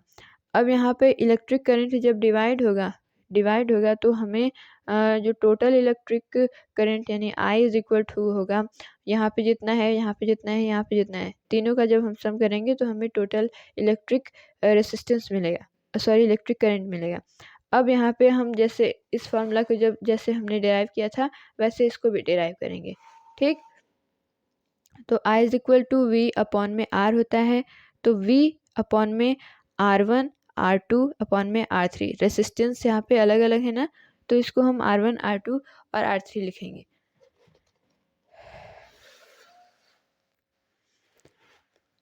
जो भी हमें मिला था उसमें से हम V कॉमन ले लेंगे, तो आएगा I is equal to V में कॉमन में ले लेंगे और सब रेसिप्रोकल में हो जाएगा। ठीक, क्यों? क्योंकि हमने जब यहाँ पे V अपॉन में R1 था, हमने यहाँ से V कॉमन ले लिया, तो ये क्या हो गया, आप 1 अपॉन में R1। ठीक, तो ये चीज़ें यहाँ पे हुई हैं, ये यहाँ पे मल्टीप्लाई में इधर आएगा तो डिवाइड में हो जाएगा, I अपॉन में V आ जाएगा, फिर से हमें ये रेसिस्टेंस मिल जाएगा। ठीक, जब रेसिस्टेंस मिल जाएगा तो इसके सामने क्या लिखा है, 1 अपॉन में R2 प्लस में 1 अपॉन में R1 R2 प्लस में 1 अपॉन में R3, यानी यहाँ पे ये सब रेसिप्रोकल में है, तो यहाँ से हमें क्या मिला, ये 1 अपॉन में है। ठीक, तो 1 अपॉन में RP यानी रेसिस्टेंस इन पैरेलल का फॉर्मूला मिला हमें, सब रेसिप्रोकल में होके ऐड हो जाएंगे। यहाँ तक बातें समझ में आई। रेसिस्टर इन पैरेलल कॉम्बिनेशन में क्या होता है कि जो इलेक्ट्रिक करंट होता है वो डिफरेंट हो जाता है और जो पोटेंशियल डिफरेंस होता है वो सेम होता है, और यहाँ से ये फार्मूला निकला है हमारा। इस फार्मूले का यूज़ हम करते हैं रेसिस्टेंस इन पैरेलल कॉम्बिनेशन में फाइंड आउट करने के लिए। देखिए, in a parallel combination of resistor the voltage यानी potential difference is same, potential difference same होगा in every part of the circuit or the same potential difference across each resistor। ठीक, potential difference same है। Total current through the combination, ये current जो है वो different हो जाएगा, तो जो टोटल करंट होगा वो इक्वल होगा sum of electric current through the individual resistor. ठीक, when several resistors are joined in parallel, the reciprocal of the equivalent resistance of a group of resistors joined in a parallel is equal to the sum of the reciprocal individual। यानी इसी फार्मूले को हमने language के form में लिखा हुआ है। अब ये जो फार्मूलाज हमें ये दिए गए हैं, इनको हम यूज़ कैसे करते हैं ये हम समझेंगे कुछ क्वेश्चंस की हेल्प से। देखिए, find the equivalent resistance between में A और B। यहाँ से यहाँ तक के बीच में जो रेसिस्टेंस है उसको हमें फाइंड आउट करना है। यहाँ पे देखेंगे आप, ये पैरेलल कनेक्शन में दिखेगा आपको, ये सीरीज कनेक्शन में दिखेगा, ये पैरेलल कनेक्शन में दिखेगा। ठीक, तो क्वेश्चन को सॉल्व करने का अलग अलग तरीका होता है। सबसे पहले हम इस साइड का सॉल्व करेंगे, यानी इतना सॉल्व करेंगे। ठीक, फिर ये इसका सॉल्व करेंगे, फिर इसका सॉल्व करेंगे, फिर जितना हमें मिलेगा सबको ऐड कर देंगे तो हमें मिल जाएगा A से B तक का पोटेंशियल डिफरेंस। अगर आप सबको एक तरह से ऐड करते जाएंगे तो आंसर गलत आ जाता है। ठीक, तो इस फार्मूलाज को कैसे यूज़ करना है ये इस क्वेश्चन की हेल्प से हम समझते हैं। यहाँ पे सब पैरेलल में है। ठीक, यानी यहाँ पे इलेक्ट्रिक करंट के डिवाइड होने का पाथ था, ये पैरेलल में है, तो इनका पहले हम पोटेंशियल डिफरेंस जब निकालेंगे तो ये 1 अपॉन में 1 हो जाएगा, सबका रेसिप्रोकल ऐड होगा, तो हमें यहाँ पे मिलेगा 3 अपॉन में 1। दूसरे वाले का तो वही होगा, फिर तीसरे वाले का भी हम ऐड करेंगे तो 3 अपॉन में 1 मिलेगा। अब इन तीनों को हमें ऐड करना है तो हमें मिल जाएगा A और B के बीच का टोटल रेसिस्टेंस, तो यहाँ पे हो जाएगा 1/3 प्लस में 1/1 प्लस में 1/3 इज इक्वल टू 5/3 ओम। ये था आंसर इसका। एक और क्वेश्चन करते हैं, find equivalent resistance between A and B. ये ऐसे क्वेश्चन अक्सर पूछे जाते हैं ना, एवरग्रीन क्वेश्चन है ये। ठीक, तो चलिए पहले हम इतना निकालेंगे, फिर इतना निकालेंगे, फिर इन दोनों को ऐड कर देंगे। नहीं सॉरी, यहाँ पे ये सीरीज कनेक्शन में है। ठीक, ये सीरीज कनेक्शन में, लेकिन ये और ये एक दूसरे के पैरेलल कनेक्शन में। आई बात समझ में? तो सबसे पहले हम सीरीज वाला ऐड करेंगे। 3 ओम प्लस में 3 ओम, इसका फॉर्मूला क्या था?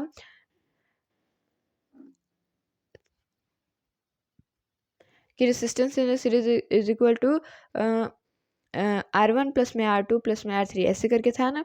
तो इसको और इसको ऐड कर देंगे तो हमें रेसिस्टेंस इन सीरीज कॉम्बिनेशन मिल जाएगा। तो आया हमें 6 ओम। नीचे वालों को भी ऐड करेंगे तो आ जाएगा 6 ओम। अब इसका यानी 6 ओम इसका आया है, प्लस में 6 ओम इन दोनों का पैरेलल में है। तो पैरेलल वाला फॉर्मूला लगा के जब हम इसे ऐड करेंगे तो हमें इनके और इनके बीच का, ए और बी के बीच का रेसिस्टेंस मिल जाएगा। तो 1 में resistance in parallel combination is equal to 1/6 plus में 1/6। सॉल्व करने पे हमें ये मिलेगा 3 ओम। 3 ओम क्या है? Resistance between A and B. आई बात समझ में? ऐसे क्वेश्चन अगर आपको करने आ गए हैं तो आपका आधा काम हो गया इस टॉपिक में का। ठीक, अगला क्वेश्चन है, find the equivalent resistance between A and B. इस डायग्राम को देख के आप घबराइए मत, बहुत सिंपल है। पहले हम इन दोनों के बीच का, मान लीजिए एरिया हम फिर से डिवाइड कर देंगे। ये 1 हो गया, ये मान लीजिए 2 हो गया, ये 3 हो गया। पहले हम इसका फाइंड आउट करेंगे, इसके फाइंड आउट करेंगे, फिर इसका फाइंड आउट करेंगे। ठीक, तो सबसे पहले वाला हम फाइंड आउट करेंगे तो होगा, पैरेलल है तो 1/2 प्लस में 1/2 1 आ जाएगा। फिर सेकेंड वाला भी 1 आ जाएगा। तीसरा वाला तो 2 ओम था ही पहले से ही। दोनों को तीनों को ऐड करेंगे तो आ जाएगा 4 ओम, आंसर आ जाएगा। आई बात समझ में? तो सीरीज और ये जो पैरेलल कॉम्बिनेशन वाला टॉपिक था, इससे ऐसे ही क्वेश्चंस पूछे जाते हैं। ठीक, चलिए अगला टॉपिक है हमारा, heating effect of electric current. Electric current का हीटिंग इफेक्ट क्या होता है?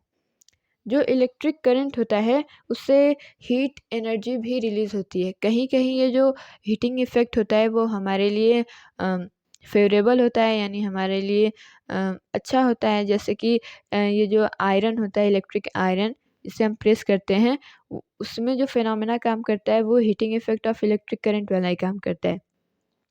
ठीक, और भी कुछ ऐसे एग्जांपल है, लेकिन कहीं कहीं ये हमारे लिए हार्मफुल भी होता है।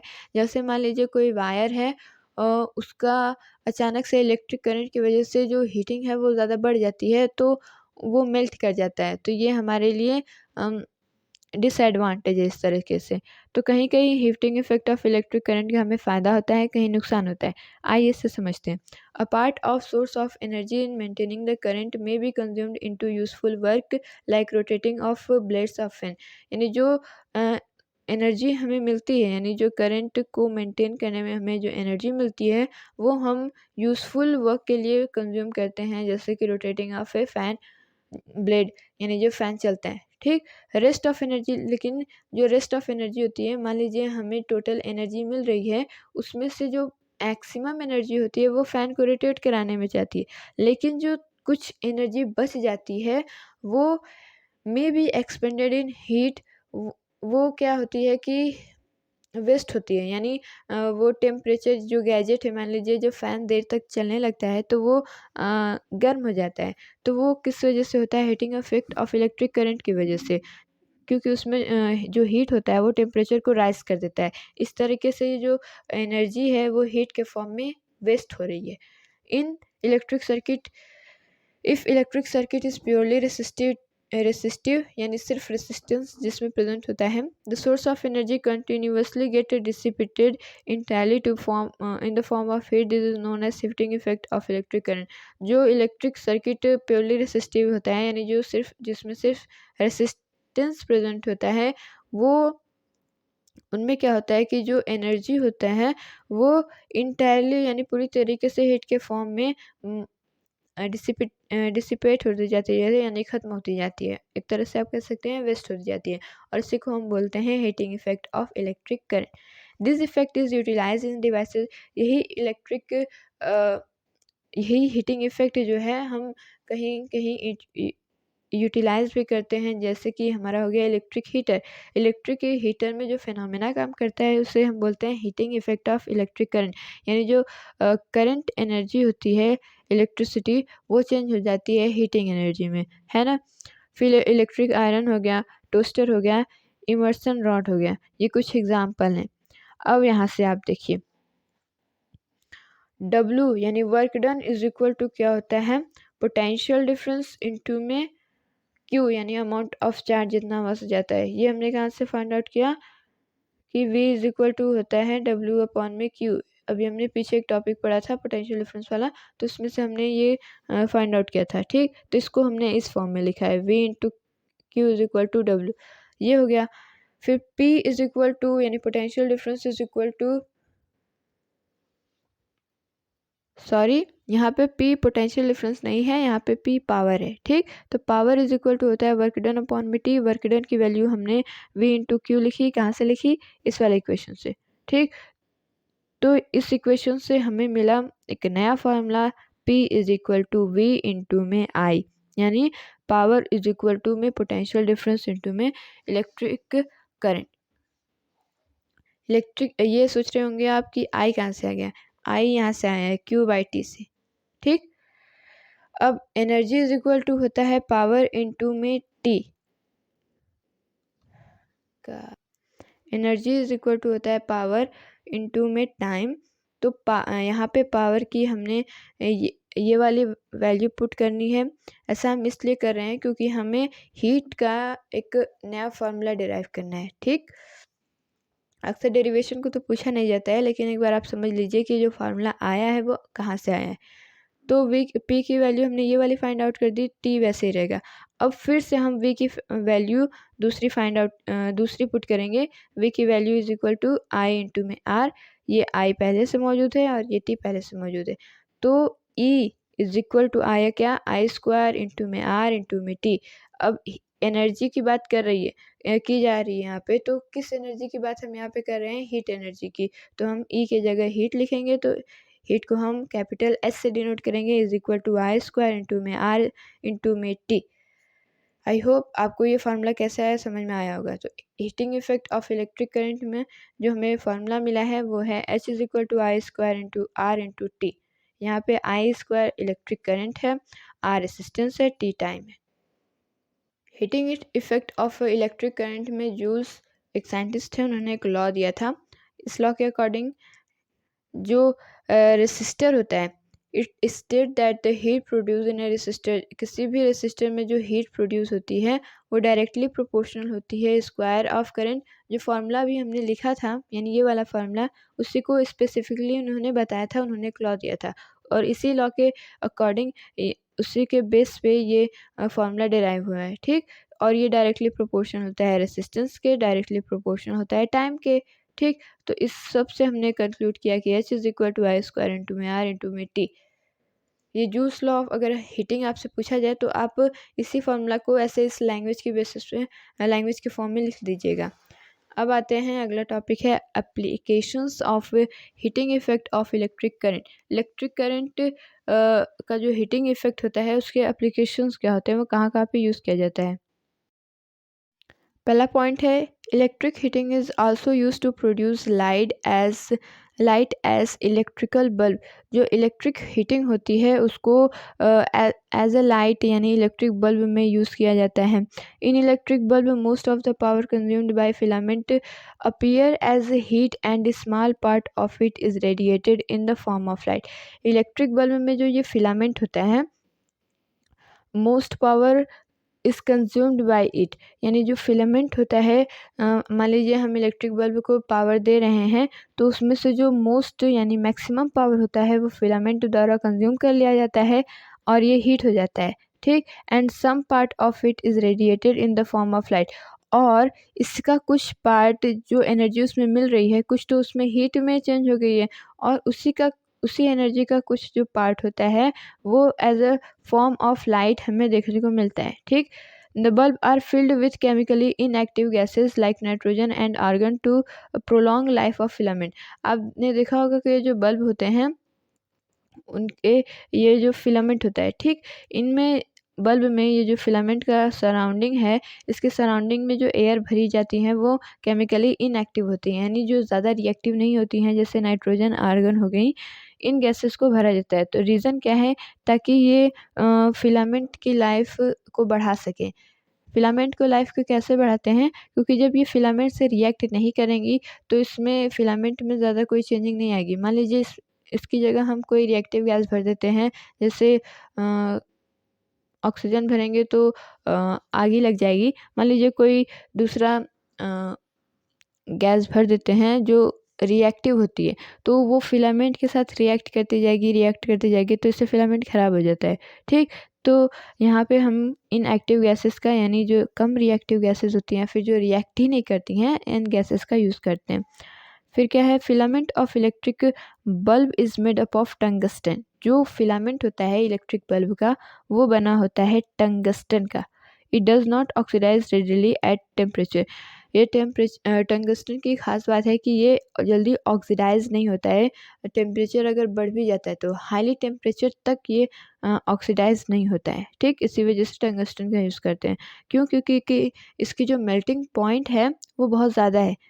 3380 डिग्री सेल्सियस इसकी मेल्टिंग पॉइंट है, यानी इसकी जो मेल्टिंग पॉइंट है वो ज़्यादा है। ज़्यादा होने की वजह से हाई टेम्परेचर में ऑक्सीडाइज नहीं होता है। इसी वजह से इसका यूज़ फिलामेंट में किया जाता है, फिलामेंट को बनाने में किया जाता है, ठीक। Applications of A heating effect में हमें दो चीज़ों के बारे में पढ़ना था। एक इलेक्ट्रिक बल्ब के बारे में और दूसरा है इलेक्ट्रिक फ्यूज़ के बारे में। इलेक्ट्रिक फ्यूज़ क्या कहता है? ये मोस्ट इम्पॉर्टेंट है। क्या होता है कि जो वायर होते हैं उनके बीच में फ्यूज़ लगा दिया जाता है, ठीक। फ्यूज़ लगा दिया जाता है। फ्यूज़ जब मान लीजिए कि अचानक से इसका करंट, यानी ज़्यादा बढ़ जाता है तब इसमें जब अगर करंट जितनी इसकी एबिलिटी है, मान लीजिए यहाँ पे कोई डिवाइस हमने लगाई हुई है, फिर से समझिए। मान लीजिए वायर है, उसके बीच में हम फ्यूज़ लगा देते हैं, ठीक। बाकी ये डिवाइसेस से कनेक्ट होते हैं। फ्यूज़ हम क्यों लगाते हैं कि मान लीजिए कि जब भी कभी इलेक्ट्रिसिटी ज़्यादा अमाउंट में मिलने लगे, यानी कभी अचानक से इलेक्ट्रिक करंट बढ़ जाता है, तब क्या होता है कि ये जो डिवाइस है यहाँ पे, ठीक, इसको ये डैमेज कर सकता है। क्यों? क्योंकि इसकी अपनी अलग रिक्वायरमेंट होगी इलेक्ट्रिक करंट की। इसको जितना इलेक्ट्रिक करंट चाहिए होता है, जब इसको उससे ज़्यादा मिलने लगेगा तो ये डैमेज हो सकता है। तो ये चीज़ें प्रिवेंट करने के लिए हम इलेक्ट्रिक फ्यूज़ का इस्तेमाल करते हैं। इसको हम ऐसे यहाँ पे लगा देते हैं, तो क्या होता है कि मान लीजिए अचानक से इलेक्ट्रिक करंट बढ़ रहा है, तो पहले तो इसको फ्यूज़ से पास आउट होना पड़ेगा। तो ये जो फ्यूज़ होता है उसका मेल्टिंग पॉइंट काफ़ी लो होती है, जिसकी वजह से ये मेल्ट हो जाता है। तो जब ये मेल्ट हो जाता है तो ये इसके, यानी इस वायर के और इस डिवाइस के वायर के बीच का जो कनेक्शन होता है उसको तोड़ देता है। तो जब ये कनेक्शन टूट जाएगा तो यहाँ से करंट यहाँ तक तो नहीं जा पाएगा, और इस तरह से हमारा जो डिवाइस होता है वो प्रोटेक्ट हो जाता है, इससे प्रोटेक्ट हो जाता है। तो इसी वजह से इलेक्ट्रिक फ्यूज़ का यूज़ करते हैं। और ये जो इलेक्ट्रिक फ्यूज़ है, ये किस फिनोमेना पे काम कर रहा था? Heating effect of electric current पे, ठीक। तो it is a safety device that protect circuit. ये हमारे सर्किट को और अप्लायंसेस को इलेक्ट्रिक करंट की केस में बचाता है। और फ्यूज़ेस का जो मेल्टिंग पॉइंट होती है वो बहुत ही लो होती है, लेकिन जो रेजिस्टेंस होता है इसका वो बहुत ज़्यादा होता है।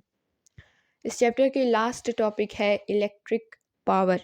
आइए उसे समझते हैं। Rate at which electric energy dissipated और consumed in an electric current. Electric power किसे बोलते हैं? इलेक्ट्रिक पावर उस रेट को बोलते हैं जिस रेट से इलेक्ट्रिक एनर्जी कंज्यूम होती है किसी भी इलेक्ट्रिक करंट की, ठीक। एसआई यूनिट, एक नया टर्म मिला तो एसआई यूनिट भी मिलेगी हमें। तो पावर इज इक्वल टू क्या बताया गया है यहाँ पे हमें? वर्क डन, यानी एनर्जी अपॉन में टाइम, यानी जितनी एनर्जी जितने टाइम में डिसिपेट हो रही है, कंज्यूम हो रही है, तो इज इक्वल टू हो जाएगा एनर्जी का ये ई हो जाएगा अपॉन में ये टी हो जाएगा। एनर्जी की एसआई यूनिट होती है, एनर्जी बोलें आप या फिर वर्क बोलें, दोनों की एसआई यूनिट सेम होती है, ठीक। तो ये हो जाएगा जूल, टाइम की होती है सेकेंड, तो जूल पर सेकेंड, या फिर इलेक्ट्रिक पावर की एसआई यूनिट का एक नया टर्म दिया जाता है वाट, जिसे हम डिनोट करते हैं डब्ल्यू से। अब हमें डिफाइन 1 वाट पावर को डिफाइन करना है। तो a body is said to have 1 watt of power if it can perform 1 joule of work in 1 second। कोई भी बॉडी अगर 1 जूल ऑफ वर्क करती है 1 सेकेंड में, यानी 1 joule of work 1 second of time में करती है, तब उसको बोलते हैं हम 1 वाट पावर। ठीक, यानी उसका पावर है कि वो इतना वर्क इतने टाइम में कर सकता है। सिंपल सा। अब जो ये वाट की जो यूनिट यहाँ पे हमने ली है वो हमने नॉर्मल ली है, यानी 1 या फिर नॉर्मली हम वाट ले लेते हैं।